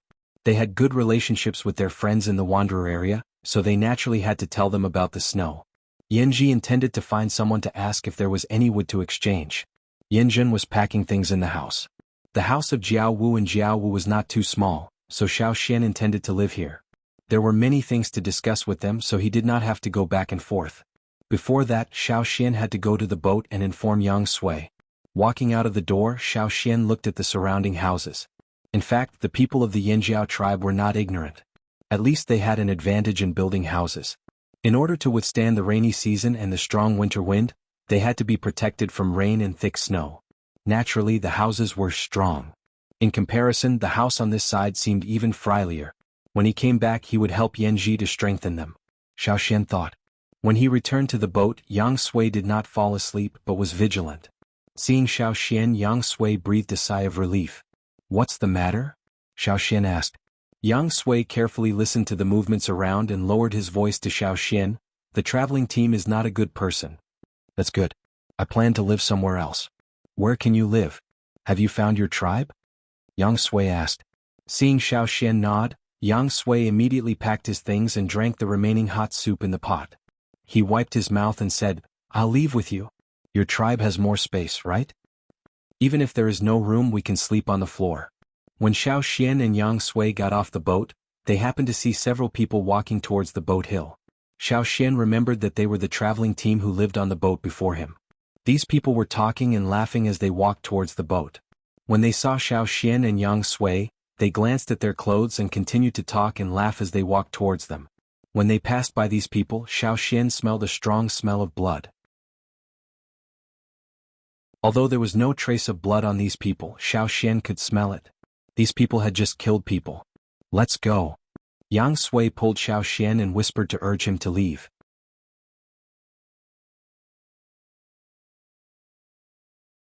Chapter 204. The environment and conditions of the Wanderers' residential area could not be compared with those of the Longboat tribe. Yang Sui looked around at the dilapidated wooden houses. There were many big cracks between the logs. He seriously doubted whether he would be frozen to death if he lived there. However, it was better to be frozen to death than to be killed. Xiao Xian took Yang Sui to the wooden house of Yan Ji and his brother. Yan Zhuo and Jianghu had gone out to exchange animal skins and had not yet returned. Yan Ji was repairing the wooden house in the snow. Yan Ji and his brothers were inevitably suspicious and wary of Yang Sui. If it were not for Xiao Xian, they would not have let Yang Sui in. You go in first. I will help you repair the wooden house. Xiao Xian said to Yang Sui. Okay. Yang Sui immediately went into the house. It was too cold outside. He did not want to stay outside and be frozen. Many of the wood brought back by Yan Ji had not been chopped. Xiao Xian chopped it with a knife and handed it to Yan Ji. Yan Ji looked at the cross-section of the wood. It was much smoother than the wood they chopped. Could be seen how fast the knife chopped. This was the power of a totem warrior. Thinking that he would also have such power, Yan Ji's heart was burning. After the wooden house was strengthened and repaired, Yan Zhuo and Jianghu also came back with things. However, they did not come back directly with animal skins. Instead, they wrapped the animal skins with a layer of hay. It looked like they were going to use the hay to make a bed or light a fire.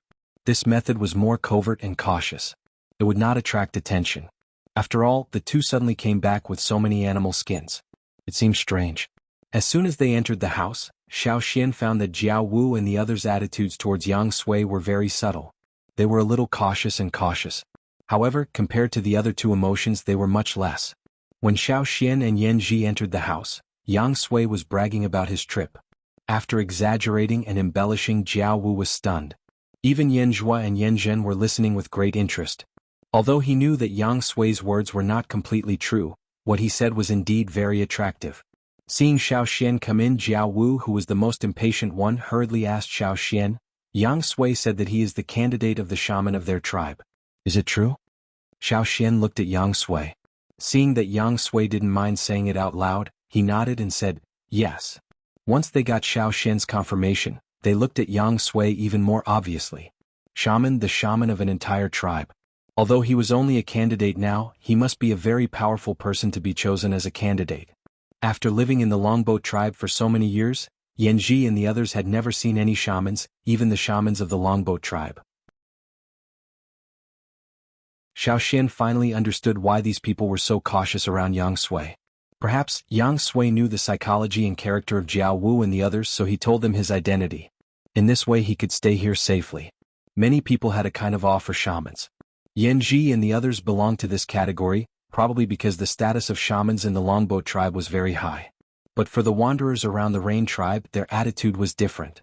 In a tribe that could burn a shaman to death after he failed to pray for rain, the status of shamans was far lower than that of other tribes. Of course, if a shaman could pray for rain successfully, his status would naturally rise a lot. By the way, brother, when Yan Zhuo and I went to exchange for animal skins, we heard that another wanderer was killed. Jianghu said with a serious face. I heard that they were killed when they went to exchange for food, and their bodies were directly thrown into the river. Yan Zhuo also told what he had heard. Who killed them? People of the Longboat tribe? Yang Sui asked doubtfully. No, Yan Ji shook his head, it was a traveling team. Every year, many wanderers die in the hands of travelers. The Longboat tribe only allows wanderers to live here. As long as they don't make a big fuss, they don't care. Besides, they don't want too many wanderers to live next to their tribe. Yan Ji explained calmly. He had already seen this many times and was used to it. In fact, not only in the Longboat tribe but also in every tribe, the number of wanderers around was always stable and would not exceed the range that the local tribe could accept. And for the private disputes and killings, the people of the tribe acquiesced. If someone helped them to clean up, they would naturally be happy to watch the fun. When Yan Zhuo and Jianghu went out to exchange animal skins, they were very cautious. They even used hay as a cover. In addition to guarding against other wanderers in the wanderer area, they also guarded against the wanderers who temporarily stayed in the Longboat tribe. Those wanderers were all totem warriors. If they really caused trouble, they would be more dangerous than the wanderers in the wanderer area. It's them? Yang Sui looked at Xiao Xian. I used to think that those people were not good people. They gathered together to discuss something. It turns out that they were going to kill people. Xiao Xian recalled that when he and Yang Sui got off the boat they met those people. It should be when they returned to the boat after killing the wanderers. The atmosphere in the room was a little dignified. Be careful these days. When the weather gets better we will leave, Xiao Xian said. The weather here was different from that of the Yanjiao tribe on the other side of the river. It did not snow all the time in winter. Most of the time it was sunny. Even heavy snow was rare. Hearing Xiao Xian's words, Yanji and the others were looking forward to it. This time they would really leave here. They would go back to the tribe instead of being deceived to go to an unknown place. Yang Sui, when will the heavy snow come? Xiao Xian asked. It should be in the evening. Wait, let me see. Yang Sui opened the window a little and looked at the sky. Yanji and the others did not dare to make a sound, for fear of disturbing the candidate of the shaman. At the same time, they thought that he was indeed a candidate of the shaman. He could even predict the weather. Half a minute later Yang Sui closed the window. Before it gets dark there will be heavy snow. It will be lighter tomorrow morning, but it will continue to snow heavily. About 3 days later the snow will stop completely. There will be several sunny days, but I can't predict the future. No matter what the future would be like, at least Yang Sui had predicted the recent weather, and he was more accurate than the shaman of the Longboat tribe. Seeing the admiration in the eyes of Yanji and the others, Yang Sui was proud again. I am the first candidate of the shaman. You are amazing. Jianghu was a person who easily showed his emotions, so he immediately began to praise him. If it were the shaman of the Yanjiao tribe here, perhaps these people would directly kneel down and worship him. Xiao Xian thought that the shaman was good at deceiving people. While he was thinking, Xiao Xian heard an eagle cry. The sound was not loud, so Yanji and the others could not hear it. However, Yang Sui, who was proudly bragging to Jianghu, paused and looked outside. Jianghu, go out and drag in the things that have fallen on the ground outside, Xiao Xian said. Things that have fallen on the ground? What are they? Jianghu walked out of the door in confusion and looked around. The surrounding families had already known that there would be heavy snow in the past 2 days, so they had also repaired their houses. Now everyone closed their doors and windows and stayed at home. The ground and the roof were all white. I didn't see anything, Jianghu muttered. He looked around again and again, trying to discern if there was anything suspicious on the ground, if it was the thing Xiao Xian wanted to drag into the house. However, other than snow there was nothing. Yanji and the others in the house were also confused. What had fallen outside? Just when they were about to ask Xiao Xian, Yanji heard a bang outside. What's wrong? Yanji asked Jianghu outside. Jianghu pushed the door open and said to the people in the house, Wild boar. Just now Jianghu was looking around and did not pay attention to the sky. When he heard the sound coming from the sky, he looked up and saw a big bird swooping down quickly. Jianghu's first thought was to run away. However, when he took 2 steps, he felt something falling from the sky and falling beside him. He turned his head and saw a wild boar. It was quite big.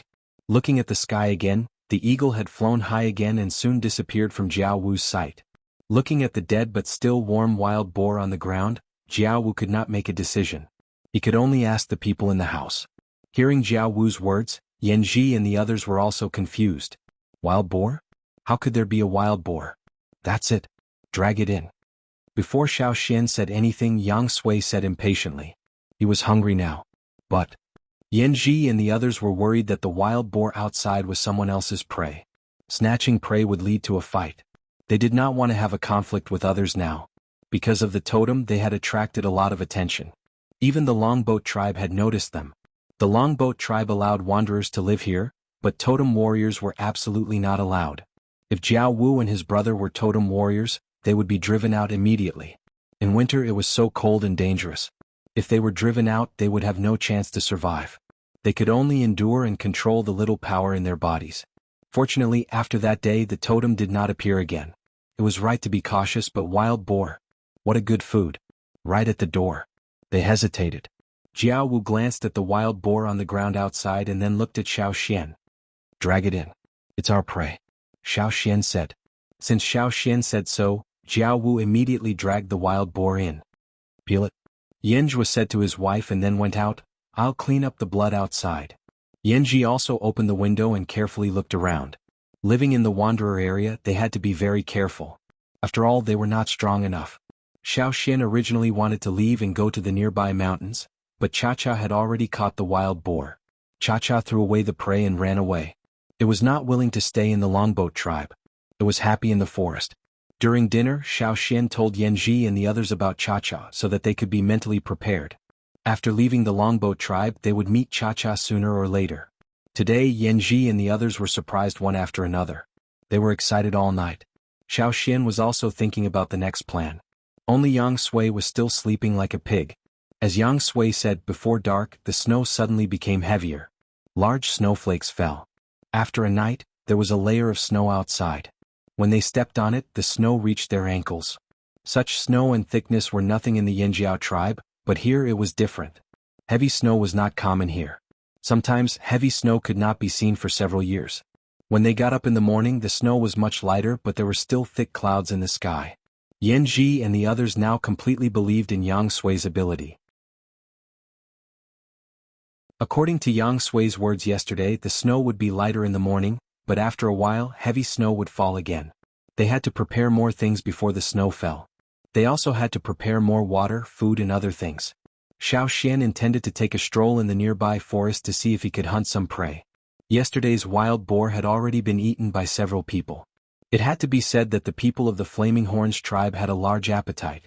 Even if they had not fully awakened their totemic power, Yanji and the others, including Yanzhua's wife Yanzhen, ate a lot.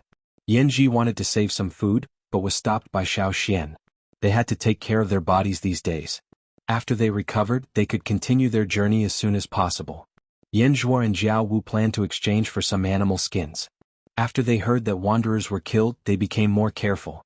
They did not exchange all the animal skins, but planned to exchange them in several batches.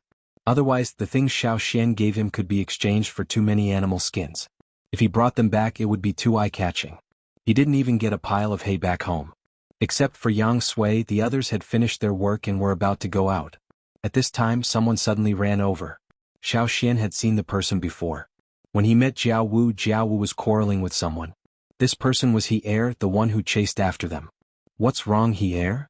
Yanji asked. Yanji, quickly find a place to hide. Or go to Mu Qian and ask her for help. He Er's voice was urgent. What happened? Jianghu asked. Although he quarreled with He Er and the others yesterday, he just could not help it. They had a good relationship. They could live better together. Did you go to exchange for animal skins yesterday? He Er asked. Yes. Yanji did not hide this. Did you bring the jades there? I heard that the person who traded with you told the travelers about this matter. I think those people might do something bad to you. Leave quickly. Jade. Before Jianghu said anything, Yanzhua could not help but exclaim. Because jade was more precious than water moonstones and shell coins, for the sake of safety, Jianghu and Yanzhua did not intend to take out the jade. However, when Yanzhua was exchanging animal skins, he met a good friend who worked on the same ship as him. Yesterday, when Yanzhua was taking out shell coins, that person saw the jade. Yanzhua asked him to keep it a secret. He trusted this friend. After all, they had helped each other a lot and had known each other for many years. At that time, that person also promised not to tell others. But now, was it him or not? Thank you. Yanji said. Well, you should go to Mu Qian. It's snowing now. It's difficult to survive. Go to Mu Qian and ask her to help you. Yanji did not want to bother Mu Qian. He decided to leave here first to avoid the snow. It's too late, Xiao Xian said. What? Yanji was thinking about where to hide. When he heard Xiao Xian's words, he did not respond immediately. Xiao Xian looked in one direction. On the other side, a group of people wearing thick animal skins was coming over.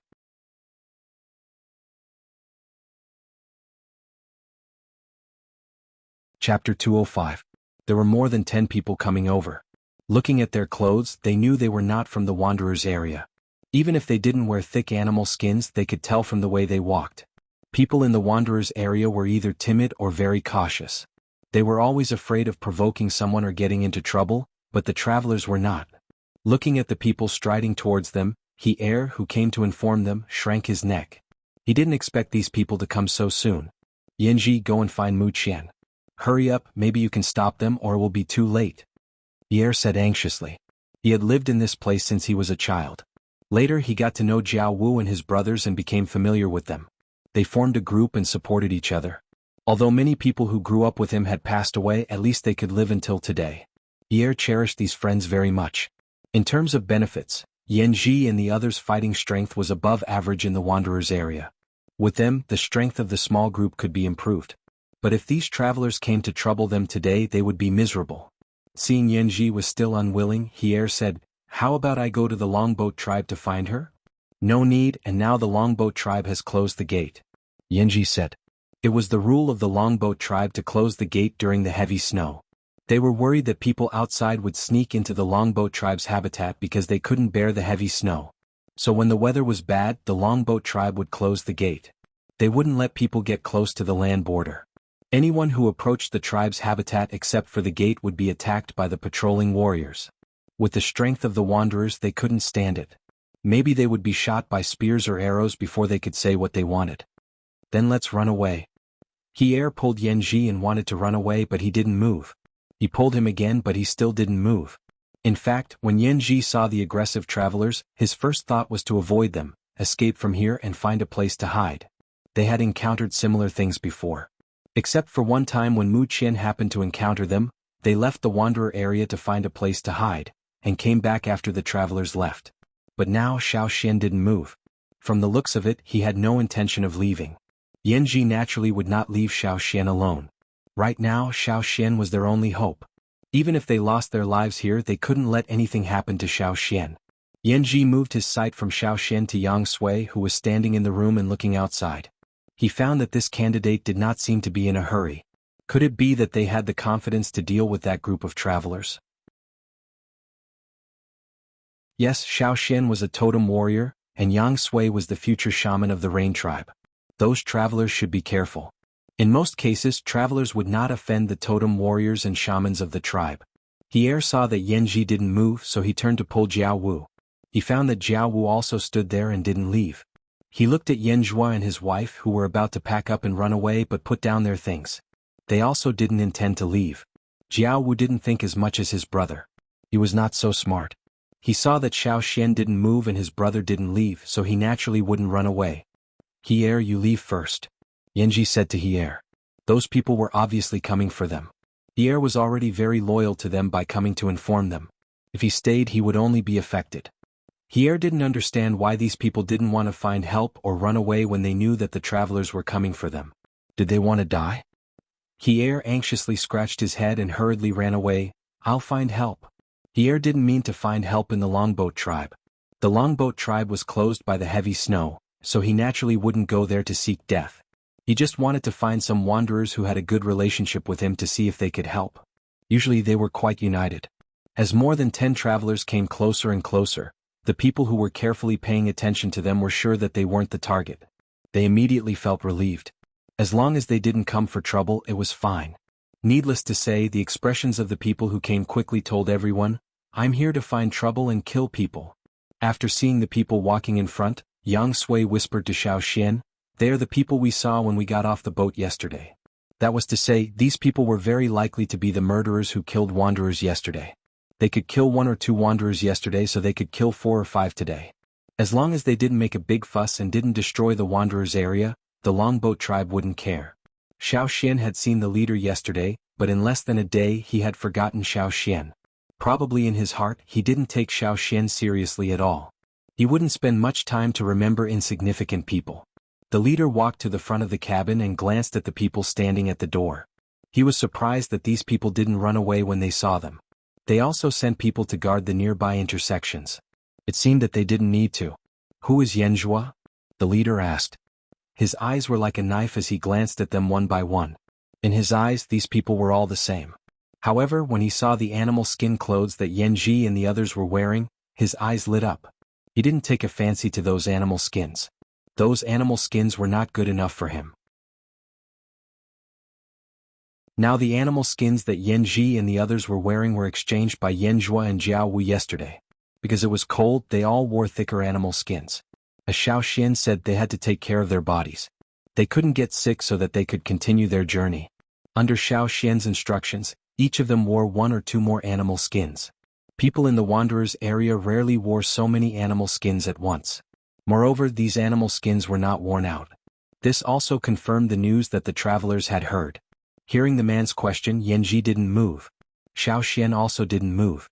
Only Jianghu, who was confused and couldn't help glancing at Yanjua. That man was also sensitive. He caught Jianghu's little movement and looked at Yanjua standing next to him with an evil smile. Are you Yanjua? I lost a few pieces of jade yesterday. I exchanged them with the Mang tribe. Who would have thought that I would lose them when I got off the boat? I heard that you picked up my jade, right? The man's story was too fake. Moreover, when he said it, he had an expression that said, I am here to rob you. When Yanjua was asked to look for him, he already knew who the informant was. He guarded against wanderers and travelers, but he was betrayed by his own people again. This time it was not a swindler but a person who grew up with him and was regarded as a good brother. This made Yanjua feel very uncomfortable. Moreover, this time because of him, everyone was dragged into this trouble. Of course he would never admit to the matter of the jade. I didn't pick up any jade, Yanjua said. No. The man stared at Yanjua like a sharp knife, but someone said that you picked it up. Otherwise, how did you exchange for so many animal skins? As the man spoke, his voice became louder and louder. There were even some totem patterns on his face. The wanderers who were hiding at home and listening outside were also puzzled when they heard this. Why did Yanji suddenly have so many animal skins? Did he really pick up something good? The leader of the travelers was an intermediate totem warrior. When an intermediate totem warrior faced ordinary people, if he used his totem power, it would bring a lot of pressure to ordinary people.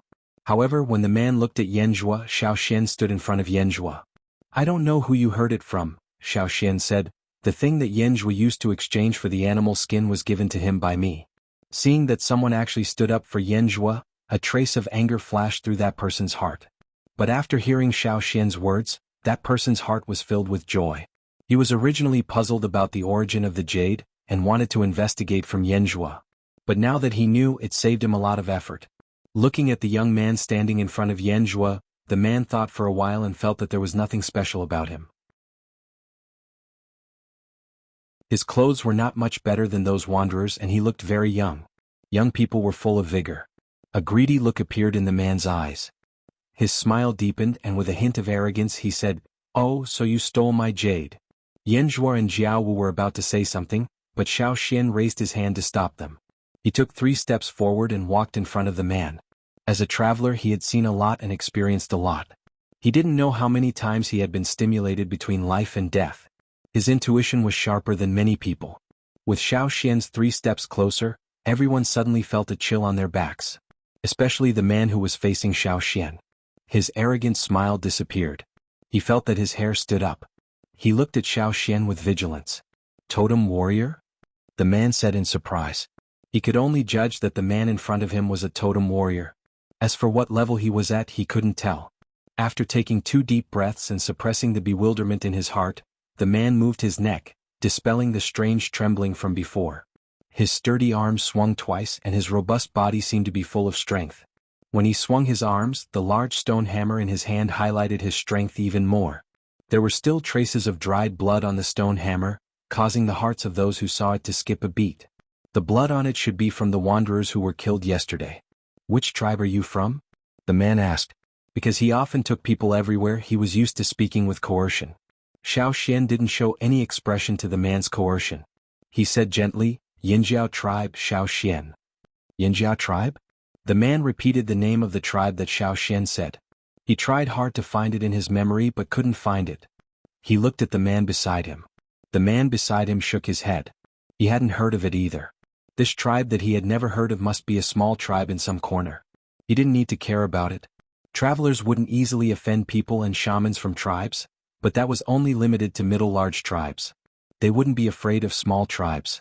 Even though many of them came from small tribes, they still looked at other small tribes with contempt. Oh, Xiao Xian from the Yinjiao tribe. What a pity. I'm afraid you can't go back. The man said this with a strange ferocity. He really didn't expect to meet a totem warrior from another tribe in the Wanderer area. This more or less disrupted his original plan. But it didn't matter. It was just a small tribe. He believed that even the weakest of the people he brought here could kill this man from a small tribe in some corner. Even if this guy was an intermediate totem warrior, the people he brought here could easily trample him on the ground. But I don't think anyone can stop me from going back, Xiao Xian said without changing his expression. The man's eyes narrowed. He didn't do it himself. He always felt that as the leader he couldn't do it himself all the time. His subordinates would rush to do it. Therefore, when he wanted to kill Xiao Xian, he moved his finger, indicating that the people behind him could start to make trouble. Sure enough, in the next moment, someone came out from the group of travelers and walked quickly to Xiao Xian. He held a small stone hammer in his hand and swung it at Xiao Xian. Because he ran out so fast, his movements were so big that his feet kicked up a lot of snow on the ground. Everyone thought that they would see the same situation as yesterday. However, they only heard a bang and the sound of bones cracking. The man who ran out with the hammer was smashed to the ground. It looked like he was embedded in the snow. However, Xiao Xian, who had just finished beating him up, didn't move his feet at all. All he did was move his arms a little. The stone hammer that was thrown up by its owner fell from the sky. Xiao Xian reached out and caught the handle of the stone hammer steadily. He moved it above the man's face and let it fall. Bang! The man who was hit by his own stone hammer screamed. But he only screamed once before he fainted with blood all over his face. He was already on the verge of fainting after being hit by Xiao Xian. He really couldn't hold on after being hit by his own stone hammer. The leader of the travelers who stood in front of Xiao Xian twitched his eyelids several times. His eyes were full of haze and his face was ugly. He really didn't expect that the guy in front of him could beat his subordinate with one punch. Moreover, his movements just now were obviously provocative and disdainful. He was provoking him. Jianghu and the others standing behind Xiao Xian widened their eyes. They knew that Xiao Xian was a totem warrior, but they never thought that Xiao Xian could beat a totem warrior with one punch. One punch. As for the travelers who came to cause trouble, their expressions were even more exaggerated. These people's expressions were like seeing a Tyrannosaurus Rex hatched from a quail egg. If they had known that there was a totem warrior here, they would have inquired more. This guy seemed difficult to deal with. When He brought his men over, this was the scene of confrontation that he saw.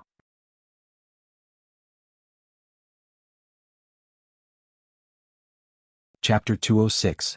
Snow began to fall from the sky again, and it was getting heavier and heavier. It was going to be a heavy snowfall as Yang Sui had said. He came here with the people he had persuaded with great difficulty. He was still thinking about how to help, but now he could only stand aside in the cold. However, none of them left. They could tell that something was wrong. Yang Sui, who was hiding behind the door, couldn't help but gather his animal skin coat again. It had nothing to do with the totem warriors. It rarely snowed in their tribe, so he couldn't adapt to the snowy weather here. He sighed in his heart for the terrible weather here. He wanted Xiao Xian to beat all those people down just like how he had killed the people of the Wanshi tribe. How easy it was. While thinking, Yang Sui stopped wrapping his animal skin coat. He looked at the two people who were confronting each other in disbelief. Now how could it be wrong? Because everyone's attention was on Xiao Xian, no one noticed Yang Sui's strange behavior. At this moment, the man standing in front of Xiao Xian looked terrible. He didn't want to fight with Xiao Xian directly, but he didn't want to give up. What's more, he came here with his people arrogantly. If he left without getting anything, he would lose face and his prestige in the team would be greatly reduced. Yang Sui was not afraid of him at all and his momentum was not weak. He should be an intermediate totem warrior like himself. He was so young, but he had already reached the intermediate level. Was he really from the small tribe called Yinjiao? Should he stop and leave? No, he couldn't retreat. I'll give you one more chance. Give me those jades. Towards the end of his speech, the man was almost enunciating every word. It could be seen that he was on the verge of exploding. Xiao Xian ignored the threat in his eyes. When he finished, he said, I'll give you one more chance. Get out. This time, not only the leader of the travelers, but also Xiao Xian's totem patterns appeared on his face. The totem power in his body was running crazily. The momentum of the two people suddenly rose. Even He and the others who had just called in reinforcements could feel it clearly. They were under great pressure. He I feel that the battle over there is not something we can participate in. The person beside He said. That man is a totem warrior? How did that idiot Jianghu know a totem warrior? The person who spoke was the one who had quarreled with Jianghu before. Although they always quarreled, he would still come to help when Jianghu and Yanji were in trouble. Have you forgotten what happened before? Someone asked in a low voice. Previously, totem tattoos had appeared on Jianghu and Yanji. Some people said that they might become real totem warriors, but most people didn't believe it. And now, those who didn't believe it at first were starting to have doubts. Everyone's attention was focused on Xiao Xian and the traveler. Xiao Xian really planned that if he could not avoid it, he would fight against many people. He could not let anything happen to Yan Ji and the others. From Yan Shuo to Old He, and now here Xiao Xian was willing to stand up for them and protect them. At the same time, according to the shaman's idea, he could show more people the power of the totem warriors of the Yanjiao tribe. It was not that Xiao Xian was arrogant. After meeting some people in the central region, he was confident that he could defeat them. Of course, it would be difficult for him to defeat a strong warrior at the level of the Mang tribe, but Xiao Xian was confident that he could fight against people below the intermediate totem warrior level. Because of this, when he saw this group of people coming to make trouble, he did not avoid them. Because there were only 2 intermediate totem warriors in this group, and the rest were junior totem warriors. The traveler could not see Xiao Xian's real strength, but Xiao Xian could see it clearly when they slightly used their totem power. When this group of people came, they showed their aura along the way, as if they were afraid that others would not know that they were totem warriors. However, whether it was Xiao Xian or the man in front of Xiao Xian, they all knew that at this time, among the patrolling people of the Longboat tribe, some of the higher-level people should have noticed them. If they fought with all their might, the other party might interfere. They would not be willing to fight with intermediate totem warriors on the edge of the tribe. Yang Sui had said that Xiao Xian did not intend to be driven out today because of the recent weather. Since they could not fight directly, they naturally had to compete with their momentum and aura. As the atmosphere became stagnant, the momentum around them became heavier and stronger. Facing Xiao Xian, the traveler soon found that things were not as simple as he thought. He thought that Xiao Xian was a totem warrior of a small tribe, but he did not expect that this guy had reached the intermediate level. It was as if a heavy mountain had been placed on his back, and this mountain was still gradually growing bigger. If this continued, he might directly collapse. Should he take advantage of Xiao Xian's carelessness and attack him? No, he was now more and more nervous and had no confidence to defeat this young guy in front of him. Just when the traveler was thinking about how to deal with him next, he suddenly felt a very strong sense of trembling, and he could not tell why. The traveler who was a little closer also felt the same sense of trembling, and Yan Ji and the other 3 people standing behind Xiao Xian also felt a little strange. People who were far away could not feel the turbulence. They just wondered why the 2 people were still looking at each other affectionately, after such a long time. They also wanted to see a fight between totem warriors. Only the totem warrior standing in front of Xiao Xian knew that the boy in front of him was not as focused as before. He looked like he was in a daze.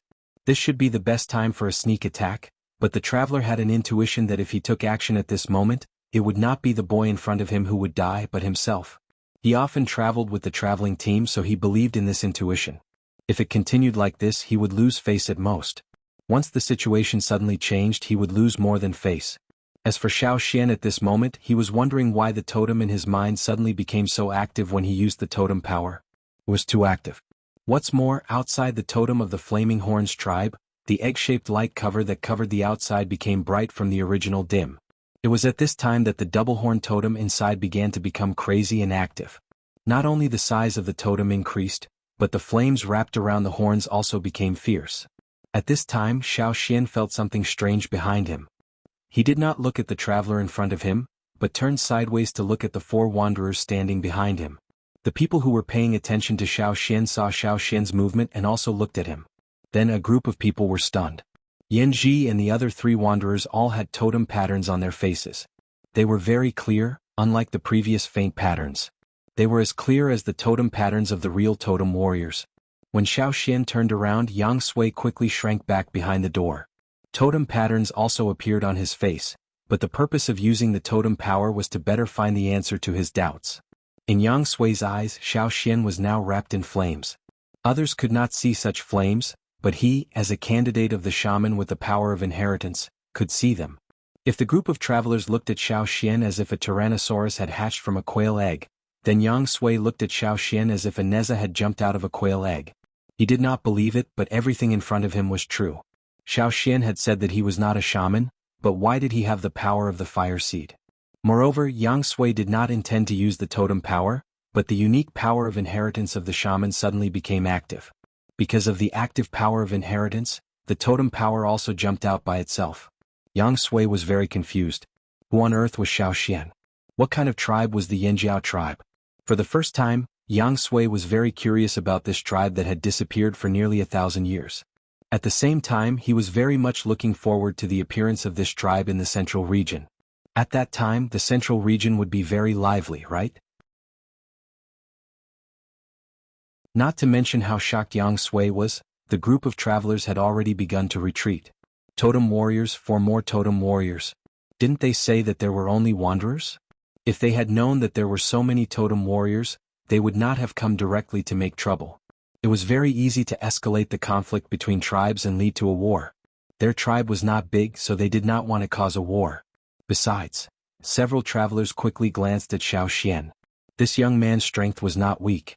The so-called Yanjiao tribe should not be too weak, right? Yanji and the others were in a state of excitement.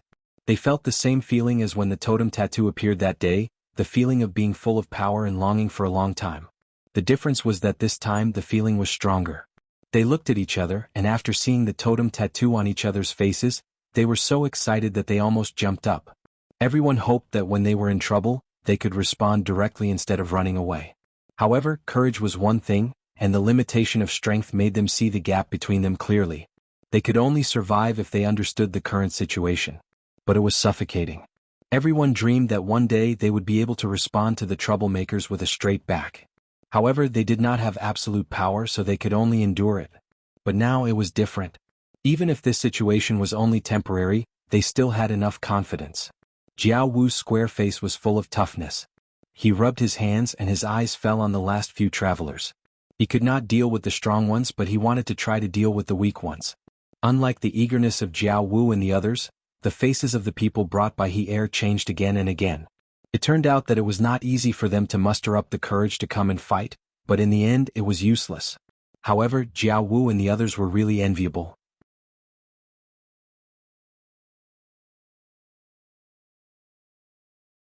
Chapter 207. Large snowflakes were falling, and the people in front of the wooden houses in the Wanderer area were in a bad mood. At the same time, outside the Longboat tribe's habitat, a man was leading a patrol team. He frowned and looked in the direction of the Wanderer area. "There is a conflict in the Wanderer area," the man said. "Is there a fight?" Someone in the team asked. If it was just those travelers who killed 2 wanderers, the leader would not have paid so much attention to it. It should be a fight between totem warriors. And they were at least intermediate totem warriors. They could ignore small fights and turn a blind eye to them, but if it was serious it would be different. If you want to fight, fine, but don't fight in front of my house. Go away and fight as you like. I don't care if you fight alone or in groups. However, the patrol team did not hear the sound of fighting. Why was the leader so sure that there was a fight over there? "Leader Wedge, do you want to go and have a look?" someone asked. Senior totem warriors generally would not fight around the tribe's territory. Once they did, they would be closely watched by the local tribe. As for how closely they would be watched, only those who had been watched would know. Therefore, most of the time, it was the intermediate totem warriors who caused trouble. Senior totem warriors would not easily get involved. If it was not serious, the Longboat tribe would not know about it. But now they felt it was very serious. Should they go and have a look? Mu Wedge stood on the tree and thought for a while. He looked at the snow in the sky and finally he did not let the warriors go there. "It is not serious now. When the snow stops, we will go there and ask what happened," Mu Wedge said. In the Wanderer area, things were getting more and more unexpected. The leader did not want to stay here any longer. He did not know if there would be more accidents if he stayed here. This feeling was very bad, but he knew that it was the best to leave now. As for how to deal with these people, he had to go back and report to the leaders. In the end, they did not get the jade. The group of robbers dragged the only accomplice who was beaten to the ground and left. After Xiao Xian calmed down, the totem patterns on the bodies of Yanji and the others also disappeared. After all, they were not truly awakened totem warriors. What happened just now was only because of Xiao Xian. It was just that no one knew about it. Except for Yang Sui, who was hiding in the cabin with a complicated expression. Yanji and the others were all smiling. They were a little regretful that they couldn't fight, but there would be plenty of opportunities in the future. "Xiao Xian, can we really become real totem warriors?" Jiao Wu ran over and asked. Xiao Xian shifted his thoughts away from the totem and the egg in his mind and replied, "Yes." "Ah." Jiao Wu laughed, looked around and stared back at those who were hiding in the room to watch the fun. Then he stopped at He Er and the others and immediately ran over. "You guys actually came." "What brothers?" Jiao Wu said. Without waiting for He Er and the others to speak, Jianghu pointed at his own face and said, "Did you see it just now?" Picture. Thing. 1. Hier and the others. Seeing such a vile and smug look, they really wanted to go over and give him a few slaps. Yanji went over and threw the arrogant man back to the cabin. Then he thanked Hier and the others seriously. "Thank you for coming." No need, it didn't work," Hier said with a smile. They grew up together and lived in the slums for more than 20 years. Suddenly one day they found that each other was a rich man's son. This kind of feeling was quite awkward. They felt that they could not speak as casually as before. This was similar to Hier's current mood. This was also the difference between the wanderers at the bottom and the totem warriors. However, since it was possible for them to become totem warriors, Yanji and the others could not continue to live here. When the snow stopped, people from the longboat tribe would come to drive them away. It was impossible to completely hide it from them. "When will you leave?" Hier asked. "In a few days. When the snow stops, we will leave," Yanji said. Jianghu, who was thrown into the cabin, came out again. This time he was no longer arrogant. When he looked at Hier and the others, he was reluctant to part with them. Although they often quarreled and fought, they were very good friends and brothers. They would come to help them when the wanderers came to make trouble. "Jianghu, your tribe, can wanderers be allowed to live around it?" A man behind Hier asked nervously. If they had a good relationship with the totem warriors, they would naturally live a better life around the tribe. Although the longboat tribe could allow them to continue to live, if they could follow Yanji and the others and live around the Yanjiao tribe, even if it was a small tribe, it would be better than here. Thinking of the relatives and friends they had lost over the years, they would rather take the risk and leave. Jianghu could not make the decision. He could only look at Xian. Xian had heard their conversation. He came over and said, "Of course, but now the tribe is still far away. In a few years the tribe may come to the central region. Our old home is in the central region." Getting permission, Hier and the others were very happy. As for the "a few years," that Xian said, it could be 3 or 5 years or 8 or 9 years. But they could wait. As long as there was hope, they could wait. For himself and for his future generations to be better protected. They believed that Yanji and the others would definitely help. At least, when their children faced the threat of the wanderers, they could be protected. Among the people brought by Hier, many did not know Xian. They only knew that Xian was a totem warrior who dared to confront the wanderers. They wanted to ask who Xian was, but they were a little timid. After all, they were not familiar with Xian. Seeing these people's embarrassment, Xian showed a friendly smile. "My name is Xian of Yanjiao." Xian wrote his name on the thick snow with a stone knife. Xian of Yanjiao? Hier silently remembered this name in his heart. The people around him also remembered this name. Those who were not smart asked their companions to help them remember it. When they went back, they would write it down and keep it well. This was related to their future life. "But how can we find you? Where is the Yanjiao tribe?" someone asked. "When the Yanjiao tribe comes back to the central region, you will know," Xian said. "At that time we will come to pick you up," Yanji promised. Without Hier and his companions, they would not have been able to live until today. Although there was a mutually beneficial relationship among them, their relationship had deepened over the years. They were like relatives and friends. Only those who came with Hier were guaranteed by Yanji. As for those who did not come, it was unknown whether they could come with them or not. After Hier and his companions left, Yanji and his companions also returned to the house. "Be prepared. Those people do not dare to do anything in the territory of the longboat tribe, but when we leave they may not stop. Even if they do not chase us, we will encounter a lot of trouble on our way," Xian said. "Well, I will make more wooden arrows these days," Yanji said.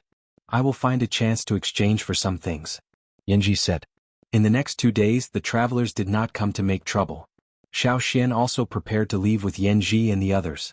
When the snow stopped and the sky cleared, the longboat tribe sent people to this place. They found that Yanji and his companions had left, and the wooden house had been given away. The people in the wanderer area returned to the tribe and reported the results to Mu Wei. As the leader of the patrol team, Mu Wei was confused. "The Yanjiao tribe? What tribe is that?"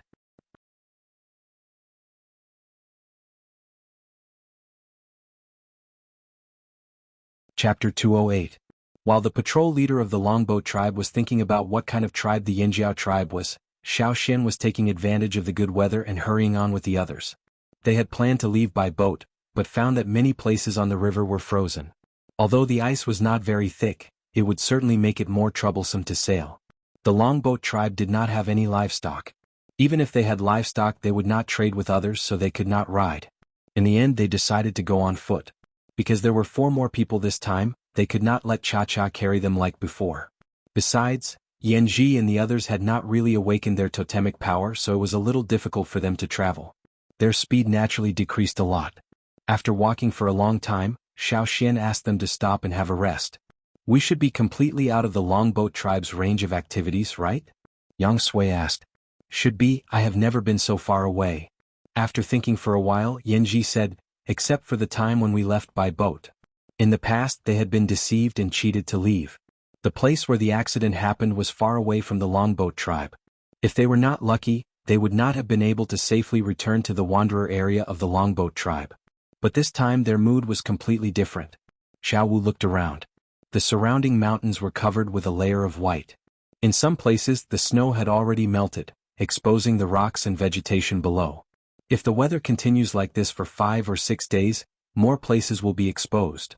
The weather here was much better than in the tribe, Xiao Xian thought. At this time it should still be snowing and windy in the tribe.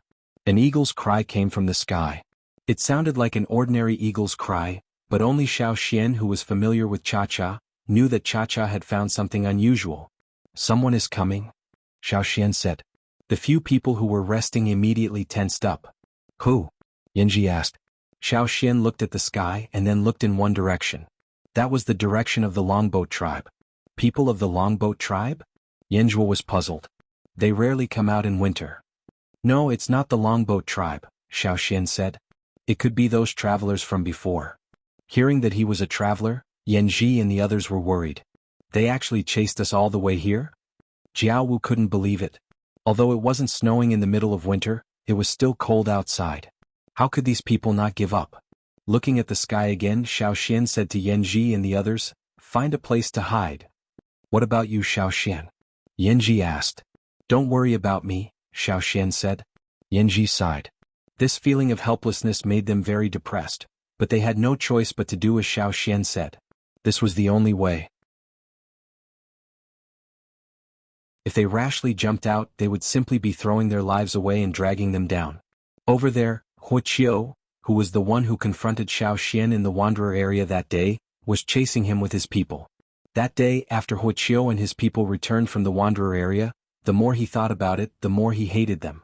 After reporting the situation to the leader of the traveling team, he was not only scolded, but also beaten. It took him 2 days to recover. Originally, he thought that the leader would help them teach the warrior of the Yanjiao tribe a lesson, but the people of the longboat tribe came to find them. Several senior totem warriors of the traveling team were tripped up, so Wuxia took the opportunity to lead his people to find them first. There were still some footprints in the snow. Although the footprints were shallow, Wuxia was sure that they belonged to those people in the wanderer area. The wanderer's footprints were different from those of the totem warriors. He just didn't know whether that guy was still there. Thinking of Xiao Xian, Wuxia was a little afraid, but he only hesitated for a moment, and then continued to chase. He thought that as long as he could delay that guy for a while, even if he couldn't beat him, he could delay until the leader came. Wuxia was confident that he could delay that guy. While thinking, Wuxia suddenly had a strong sense of danger. "Watch out!" Wuxia shouted. In front of them, a man jumped down from a tree. Before Wuxia could see clearly who it was, the man in front of him was kicked away and fell towards Wuxia. Wuxia dodged the person who was thrown at him, but the people behind him who reacted slower suffered. They were hit and fell down together with him, rolling several times in the snow. Without looking at the man behind him, Wuxia's eyelids twitched. He knew that the man was not a simple man. Fast. Too fast. Wuxia didn't look at the man, but only paid attention to the man's stone knife, which was like a storm. He raised the stone axe in his hand and blocked it with the axe body. Bang! A deep crack appeared on the stone axe. The difference between the stones was obvious at this time. Wuxia always thought that his stone axe was made of the best stone. Usually he was happy to chop it, but he didn't expect that today it would be broken directly. If he could grab it and use it himself, at this time Wuxia's first thought was not to be chopped by the man, but to grab the knife. However, the feeling from his hand made him unable to think about anything else. Wuxia, who was holding the stone axe, stepped back 2 steps because of the swift and violent cut. His dark face flushed. The strong impact from the axe made the totem power in his body chaotic, and the muscles on his arm were shocked by the impact. His wrist that was holding the axe trembled a few times, and he almost couldn't hold it and let it fall out of his hand. What a strong force. In horror, Wuxia looked at the man who chopped the knife. Instantly, the shock in his heart deepened. It was this guy. Wuxia still remembered that when he was in the Wanderer area of the Longboat tribe, Xiao Xian's overbearing momentum was directly suppressed by him. But now Xiao Xian's momentum seemed to be hidden. If it weren't for his keen intuition, which was brought by years of traveling experience, he might not have been able to block the knife. However, it was this situation where all the auras were hidden that made Wuxia feel even more uneasy. Before Wuxia could react, Xiao Xian kicked his lower abdomen. The strong force made Wuxia unable to stand still, and his legs, which were rooted to the ground, became weak. He stepped back several steps and his waist was bent because of the kick. The undigested roast meat he had at noon was vomited out together with his stomach juice. Although he was shocked, Wuxia could not restrain his anger after being beaten by Xiao Xian one after another. He held back his anger and before he could stand firm, he threw a small stone axe at Xiao Xian from his waist. Xiao Xian avoided the stone axe that was spinning rapidly in the air. The stone axe didn't hit Wuxia, but was nailed on the trunk of a tree behind Xiao Xian, and the tree was directly cut off. Ignoring the fallen tree behind him, Xiao Xian rushed to Wuxia, and chopped more fiercely than before.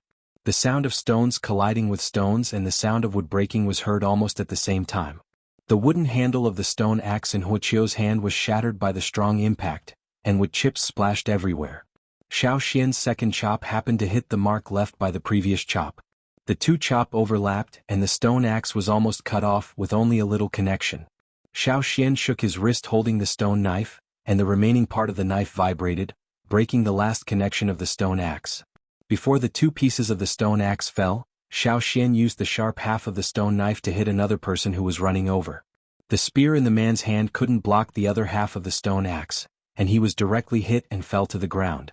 The other half of the stone axe was kicked by Xiao Xian to Wuxia's chest. Bang!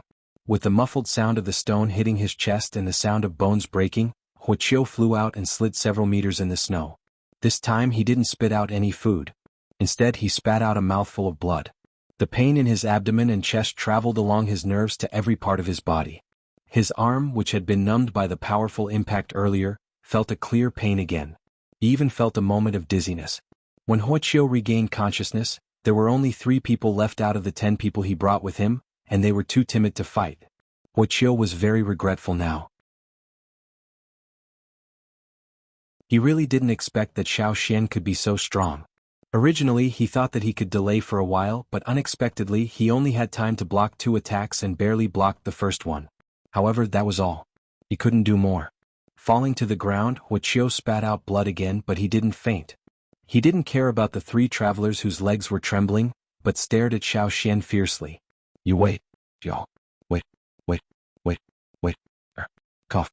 Before he finished his words, Wuxia coughed several times and he couldn't finish his words. When he was on the ship of the Longboat tribe, he was beaten by the leader of the traveling team, and his old injury hadn't fully recovered. Now he suffered a heavy setback and he couldn't speak clearly.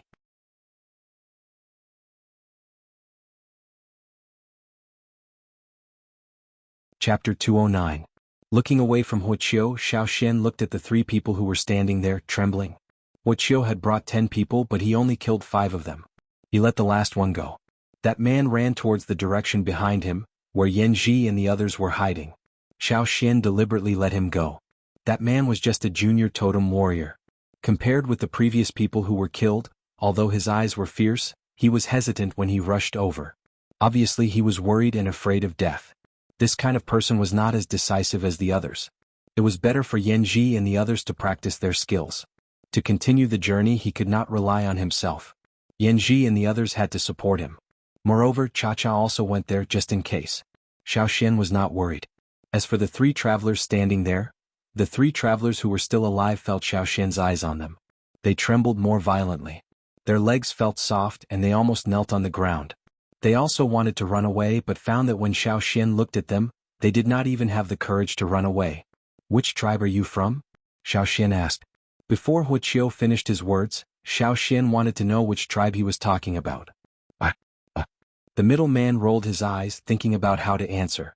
Just when he was thinking, the cold tip of the knife was pressed against his throat. He was so scared that he almost peed. Don't. I'll talk. I'll talk. We are from the Dishan tribe. We are all from the Dishan tribe. The man's face was pale with fear.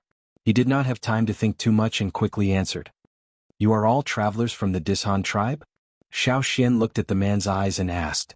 The person being questioned could only nod his head repeatedly. Spare my life. The man next to him knelt down and begged. Xiao Xian looked at them and turned away. The three of them heaved a sigh of relief. Was he letting them go? With their backs facing Xiao Xian, the three men's eyes flashed with ruthlessness. Once their leader arrived, this brat would suffer. Just as the three of them were about to run away, they had only taken a step when they felt a sharp gust of cold wind sweep past them. Then they lost consciousness. Xiao Xian shook off the blood on his saber and stabbed Wuxia, who could no longer speak. Then he walked towards Yanji. Judging from the commotion, the progress over there was not bad. Sure enough, by the time Xiao Xian arrived, there was already a person lying on the ground. He looked quite miserable. His body had been hit by rocks, shot by arrows and slashed by knives. There were several wounds on his body. Yanji and the other three were gasping for breath. Well done, Xiao Xian said. Xiao Xian's words gave Jianghu, who was closest to the man, a lot of courage. He had killed people before, but his opponents were wanderers who robbed them of things. The disputes between wanderers were inevitable, and the loser would even be killed. It was the first time for him to have a head-on confrontation with a totem warrior. Clenching his fists tightly, Jianghu felt the strength in his fists. Although he was not as strong as Xiao Xian, he was full of confidence at this moment. He lifted his big foot wrapped in a worn leather shoe and stepped on the man on the ground. After checking that the man was dead, he raised his head complacently and looked around to see if there were any more people like him. Well, let's get out of here quickly. There are still many people chasing us, and there may be senior totem warriors. We can't fight head-on. If you really want to fight, wait until you reach the tribe and awaken your totem power. Then you can fight however you want. Xiao Xian said. Yanji and the others looked at each other and saw the expectation in each other's eyes. Since their ancestors came down to them, they had been suppressed for so many generations. After hiding for so many years, they finally saw the hope of turning things around.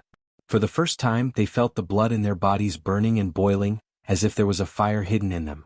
In order to prevent the strong wanderers from chasing them, Xiao Xian decided to escape first. If the other party had other ways to track them, they had to be more careful. He was not afraid of being alone, and he could even kill the pursuers one by one, just like how he killed the people of the Wanshi tribe in the old haunt. But now he had to take care of Yanji and the others. Xiao Xian took Yanji and the others to a place, and asked Cha-Cha to take them from one mountain to another.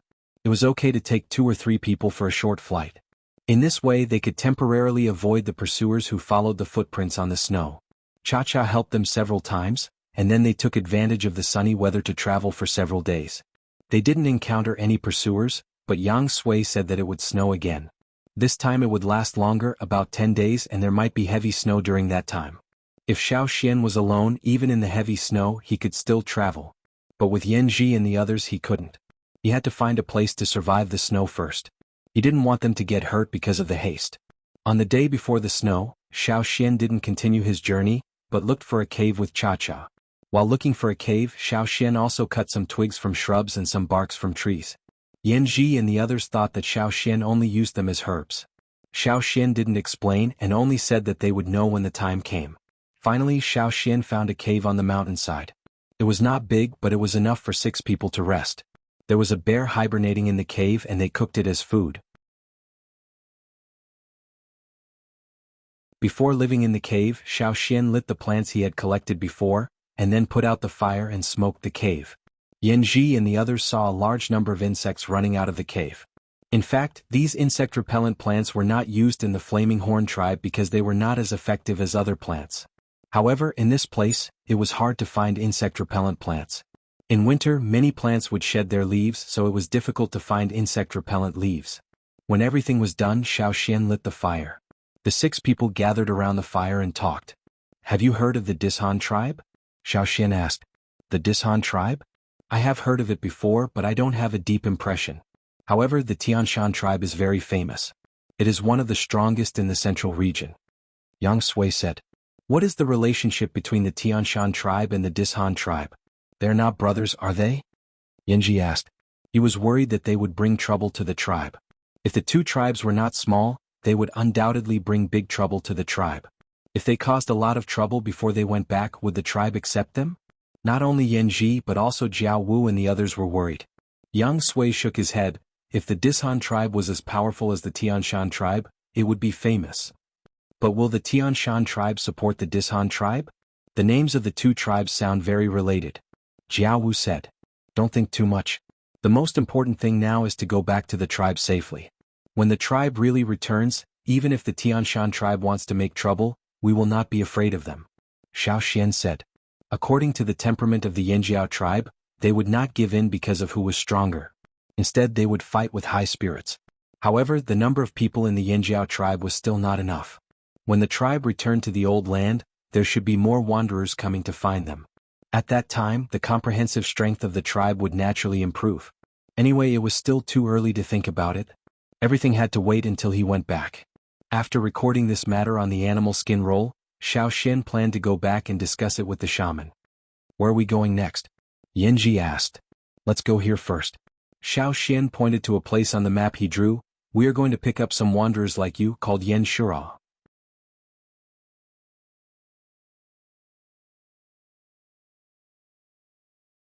Chapter 210. After eating a pot of bear meat, the few people who were hurrying on their way cut some withered grass and dried it next to the fire to dry the cold and water vapor. They spread it on the ground and covered it with a layer of animal skin before taking a good rest. Yanji and the others didn't have the same physical strength as Xiao Xian. Up until now they had been tense. It could be said that they were physically and mentally exhausted, so they needed to rest to relax. There were fewer insects in the smoked cave, so they wouldn't be bitten by sleeping. There were many small insects in the wild caves, which could cause a lot of trouble to the totem warriors who hadn't really awakened. But now they didn't need to worry too much. Before they found this cave they had encountered several caves. But before Yanji and the others went in, Xiao Xian said that it was not suitable for people to live in. There were either a lot of insects or bats. Where there were bats, it was almost a small world. There were parasites in the cave and all kinds of insects raised by bat feces, so people couldn't live in it. Xiao Xian was indeed a man who had followed the traveling team everywhere. He was so familiar with living in a cave. Yanji and the others thought. Not only Yanji but also Yang Sui thought so. But in fact, they didn't know that Xiao Xian's experience of living in a cave was not learned from the traveling team. He had lived in a cave since the first day he came to this world. Even after he left the cave and built a house, he still lived in a cave when he often went hunting with the hunting team. Who would have thought that the powerful Yanjiao tribe in the central part of the world had now lived a more primitive life than here? They couldn't even make pottery. It was not because they didn't have the technology, but because even if they had the technology, they couldn't make pottery because of various factors. So, except for fighting and hunting skills, there were too few things left. It was unknown what Yanji and the others would think when they saw the real Yanjiao tribe. When they left the longboat tribe, Yanji and the others brought 3 pots to boil water. 2 of them were broken on the way and now there was only 1 left. After eating some barbecued meat, Xiao Xian went out to look for other prey. The meat was enough for Yanji and the others, but for him it was nothing. Without higher quality food, Xiao Xian could not adapt to the beast meat. Since the quality could not be changed, he could only satisfy the quantity. Therefore, before Yanji and the others went to sleep, they saw Xiao Xian eating meat. After they woke up, they saw Xiao Xian eating meat. A pile of bones had already been thrown to the side. Yanji, after traveling with Xiao Xian for so long, Yang Sui had gotten used to such a situation. One Xiao Xian and the other Cha Cha were like 2 bottomless pits. Yang Sui really didn't know how such a tribe could feed its people. Could it be that they had more farmland and more livestock? Yang Sui had also asked about this, but Xiao Xian did not answer. He only said that they ate meat most of the time, but he did not eat so much when he was in the tribe. Yang Sui would never have thought that the most common food of the Yanjiao tribe was actually the ferocious beasts, which they avoided at all costs. I have something bad to tell you. Yang Sui went out to drain water and came back, saying to the people around the fire. What? Will it snow for a long time? Xiao Xian asked. Yes. Yang Sui squatted by the fire and said while drying his hands, the snow will last for about 10 days, but after it stops, the weather will not be clear. It will be cloudy for a day or 2, and then it will continue to snow. As for how long it will last, I don't know. It depends on which direction you go. If you go to the rain tribe, the snow will be less and less. If you go to the direction you said, the snow will still continue. Xiao Xian thought for a moment and asked, if you go to the direction I said, will the river freeze? Not all of it will freeze. Then it will. Xiao Xian thought for a moment and said, then let's stay here for a while. When the ice on the river melts, let's go. As for the period of time when it snows. Yanji, can you build a boat? It doesn't need to be too big, just enough for 10 people. No problem, but we need some materials. Yanji said. Tell me what you need. I will try my best to find it. Xiao Xian said. Before going to the longboat tribe, Xiao Xian wondered if he could learn some shipbuilding skills in the longboat tribe. After all, each era had its own characteristics. This world was completely different from the world he knew in his previous life. Therefore, Xiao Xian needed to learn a lot of new knowledge. However, when he arrived at the longboat tribe, he found that they, like many other tribes, were xenophobic. They were very strict about what they had mastered. Even wanderers like Yanji and the others who came to the longboat tribe many generations ago, could not understand many things until now. Only the people of the longboat tribe could master the skills, and could not be taught to outsiders. However, Xiao Xian thought that when they returned to the tribe, they could discuss it with Yanji and the others. Even if they could not build a big boat like the longboat tribe, it should not be too bad. They just needed to experiment more. In the following time, Xiao Xian cut trees to find materials, and then built a boat with Yanji and the others. 20 days later, the snow stopped and the temperature rose. Winter was not over yet, but the ice on the river had almost melted. There will be 7 or 8 days of sunny weather, and then the temperature will drop again, but the process will be a little longer. There will be a buffer period of 10 to 20 days, from rain to light snow to heavy snow. After that, the temperature will drop and the river will freeze. You should pay attention. Yang Sui said. Well, I know. Thank you. Xiao Xian went back to the cave and carried out the 6-meter-long boat that they had built together these days. Yanji and the others wanted to help, but they did not expect that Xiao Xian could easily carry the boat alone. He walked faster than them. Are all totem warriors like this? Jianghu whispered, looking at the figure in front of him who carried the boat easily. Absolutely not. Yang Sui said quietly and then looked at Yanji and the others. This may be the characteristic of the Yanjiao tribesmen. Hurry up and keep up. Yanji slapped Jianghu's head and said. However, although he tried to be serious, the corners of his mouth could not help but rise. The Yanjiao tribe seemed to be really strong. In their simple way of thinking, those with greater strength would naturally be stronger. When Yanji and the others came to the river, Xiao Xian had already put the boat in the river. As Yang Sui said, the ice on the river had melted by more than 90%, so there was no problem for the boat to sail. After getting on the boat, Yanji and the others consciously picked up the wooden oars and rowed. Along the river, they went a little further and passed a fork, and then they would arrive at the section of the river where they had followed the expedition team of the Pu tribe. When they arrived there, Yang Sui had to part with them. I will go back now, just in time for the sacrificial ceremony after the end of winter. Yang Sui looked at Xiao Xian and the others. Thank you for letting me follow you all the way here. You have also helped us a lot. Well, I will ask Cha-Cha to give you a ride. Xiao Xian made a gesture to the air. Ah, that's great. I have to cross several mountains in that direction. With Cha-Cha it will be much easier. Yang Sui wrapped his animal skin tightly around his head, leaving only his eyes, nose and mouth exposed. Cha-Cha descended, stretched out its claws to catch Yang Sui and then rose. I hope to hear news about the Yanjiao tribe. Yang Sui shouted as he rose. When he returned to the Rain tribe and became a real shaman of the Rain tribe, Yang Sui would not be able to walk around like now. But, if he was unlucky and it didn't rain in the coming year, he could find an excuse to go to the Flaming Horns tribe to communicate with them. The more he thought about it, the more he felt it was a good idea.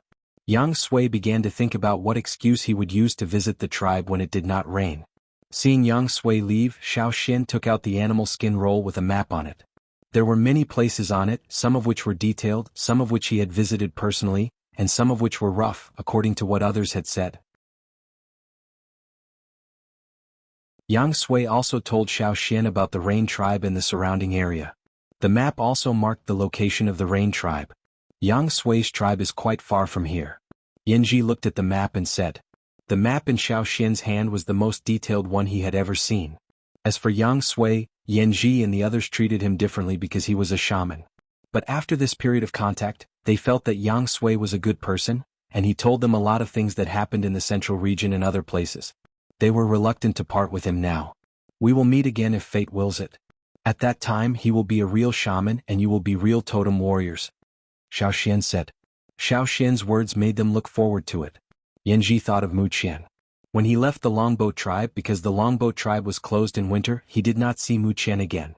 But when he left, he asked He to pass a few words and a piece of animal skin with some words on it. He hoped that when they met again, it would be a better situation. "Let's go and find Yan Shura." Xiao Xian looked at the sky. During this time he also tried to check the sky in another way. When he used the special energy he found that there seemed to be some air currents surging in the sky, which he had never seen before. Since he left the tribe his own strength had also changed. Although he could not see it as accurately as Yang Sui, Xiao Xian could also make some judgments based on those changes. Taking advantage of the sunny weather, Xiao Xian and the others hurried on with the wooden oars. After a few days of sunny weather, it rained again. The weather was gloomy for a few days and then it started to snow. It was rare to see people on both sides of the river in winter. As they sailed across the river they would occasionally see one or two people along the way. They were people from some small tribes who lived around the river. From here it could no longer be considered the central region. When the river began to freeze again and snow was falling, Xiao Xian took Yanji and the others to the shore and set foot on the place where wanderers and slaves lived. Probably in winter there were no boats passing by and no people on the shore. The slaves were called back to do other work. Only some wanderers came out to look for food. Several wanderers were trembling and planning to go back from the shore. They had no harvest these days and there were very few travelers in winter. Naturally they could not get much reward. As they were walking, one of them suddenly found a boat coming to the shore. "Hey, over there," the man hurriedly said to his boss. The few of them turned their heads to look and were overjoyed. "Let's go and have a look," the boss of the group said. The so-called "go and have a look" meant that they would act according to the circumstances. If it was someone they could not afford to offend, they would treat him with a better attitude and work hard for reward. But if it was someone who was not a threat, they would take the risk of directly killing him and robbing him. The snow was getting heavier and heavier, blurring their vision. The few of them trembled and ran over with their hands clasped together. Hidden in their sleeves were thin stone knives and other tools and weapons. Acting according to the circumstances, they naturally had to prepare things first. There were only 5 people over there. 4 of them looked as if they were about to die from exhaustion. Their footsteps were heavy. There was even a woman who was carrying a few animal skin bags. Maybe there were a lot of good things. The people on the other side were even happier. "Big brother, take them directly." The man made a chopping gesture and said, "Leave the woman. Let's wait and see." The 5 people who had just come ashore were getting closer and closer. The boss was inclined to the idea of directly killing them and robbing them. But, just as he was about to say something with a harmless smile, the person in front of the 5 who had just come ashore turned around and looked at them. The boss, the harmless smile on his face froze, his body trembled even more and he turned around and ran away. "Hey big brother, why are you running?" One of them was still puzzled, but after seeing Xiao Xian he ran faster than his boss. Seeing the people who came over and ran away as if they were avoiding a ferocious beast, Jianghu was puzzled. "Why are they running away?" Yanji guessed something but he did not say anything. As a person who had lived in the wanderer area since childhood, he could naturally see that those people were also wanderers, but they were the kind who had bad intentions. "Let's go." Xiao Xian took Yanji and the others and walked towards Yan Shua's house. Because of Xiao Xian's deterrence at that time in the past 6 months, no one had a direct conflict with Yan Shua. The slave owner did not do anything as if nothing had happened. This also made Yan Shua's life much better. Coupled with the sudden appearance of the totem tattoo before winter, Yan Shua found that his strength had increased again, and sometimes he could hunt some satisfactory prey in the mountains. At this moment, Yan Shua was in the house and the family was eating barbecue around the fire. There was fish soup in the pot, which was caught on a few days when the weather was good. Looking at his wife and children who had become rosier, Yan Shua thought that it would be better if he could really return to the Yanjiao tribe. As he was thinking, Yan Shua heard someone knocking on the door. And this kind of knocking rhythm and strength meant that it was not someone from the wanderer area. Yan Shua signaled his wife and children to hide in the house. Although no one had caused him big trouble since Xiao Xian left, but for safety's sake he was still very cautious. "Who is it?" Yan Shua shouted and walked to the door with a knife. "It's me, Xiao Xian." Hearing the voice outside the door, Yan Shua did not care about anything else. He threw his precious knife behind him and hurriedly moved the thick wooden board away. Seeing Xiaoxian, Yan Shuo was very excited. "Come in quickly, it's cold outside." Yan Shuo asked his wife to take out the frozen fish and other things, and then he was about to say something to Xiaoxian, when he saw the 4 people who followed Xiaoxian into the house. They are. Yan Shuo looked at the 4 people. He felt that although it was the first time he saw these 4 people, there was an inexplicable sense of familiarity. He had already guessed the possible answer. They are all people like you. Xiaoxian briefly introduced Yan Ji and the other 3 people. As for the people of Yan Shua's family, he had already told them on the way. Although Yan Shua's house had been expanded, it was still a little crowded with 5 more people, but it was also much warmer. After drinking some hot soup, they gathered around the fire, chatting and becoming familiar with each other. Yan Ji and the others used to be on guard against people, including the descendants of the Yanjiao tribe, but they believed in Xiaoxian, so they also believed in Yan Shua. These were the people who would go back to the tribe with them. "When the winter is over, we will leave." Xiaoxian told them his plan. With them, Xiaoxian planned to go to the drumming tribe. In the drumming tribe, the other people's lives would be protected. If they went to other places, they would encounter a lot of trouble. Although the people of the drumming tribe look fierce, they are good people. Moreover, we will need their help. "Xiaoxian, you can arrange it. We will listen to you." Yan Shua said. "Yes, you can decide." Yan Ji also said. "Are there many crocodiles in the drumming tribe?" Jianghu asked tentatively. "Yes. Crocodiles are very dangerous." In the longboat tribe, Yan Ji and the others had seen the crocodiles brought back by the fleet. They had been hunted during the voyage. They had only seen it from a distance and only saw the crocodile easily bite a wooden stick as thick as an arm into pieces. But in the drumming tribe, as long as you behave and do as I say, those crocodiles are actually very good helpers. Xiaoxian told them about the situation of the drumming tribe, as well as what he had experienced in the drumming tribe. "However, before going to the drumming tribe, I plan to go to the Pu tribe to find someone. The Pu tribe is not far from the drumming tribe. If we go to the drumming tribe, we will pass by the Pu tribe," Xiaoxian said. At that time, when they separated from the traveling team, Xiaoxian told you that if they could catch up, they would meet somewhere. However, when the people of the Pu tribe arrived, they stayed for 2 days, but they still did not see Xiaoxian. In order to go back, the people of the Pu tribe could not wait for Xiaoxian. This was not something that you could decide alone, so they left when the time came. However, he was not worried. He knew that Xiaoxian's real strength was stronger than it looked. Besides, there was an eagle. When Xiaoxian left, he also told him that if he could not catch up, he could let the traveling team of the Pu tribe go first, and he would visit the Pu tribe later. After being separated from the traveling team of the Pu tribe for a long time, Xiaoxian planned to visit you and several people who had helped him in the traveling team before going back. By the way, he could get some frog poison from the Pu tribe, which might be useful on the way back. Although the winter here was as long as that on the other side of the river, the weather here was not so bad. When the moon came out, the weather was actually warmer. You're tuning into the Han Li's Wuxia Adventures YouTube channel. We're so grateful for your support, and don't forget to subscribe to join us on this incredible journey through captivating stories. Your generosity through donations truly makes a world of difference, as it's the primary source of revenue that allows me to expand and enhance this channel for you. Thank you from the bottom of my heart for being a part of this adventure.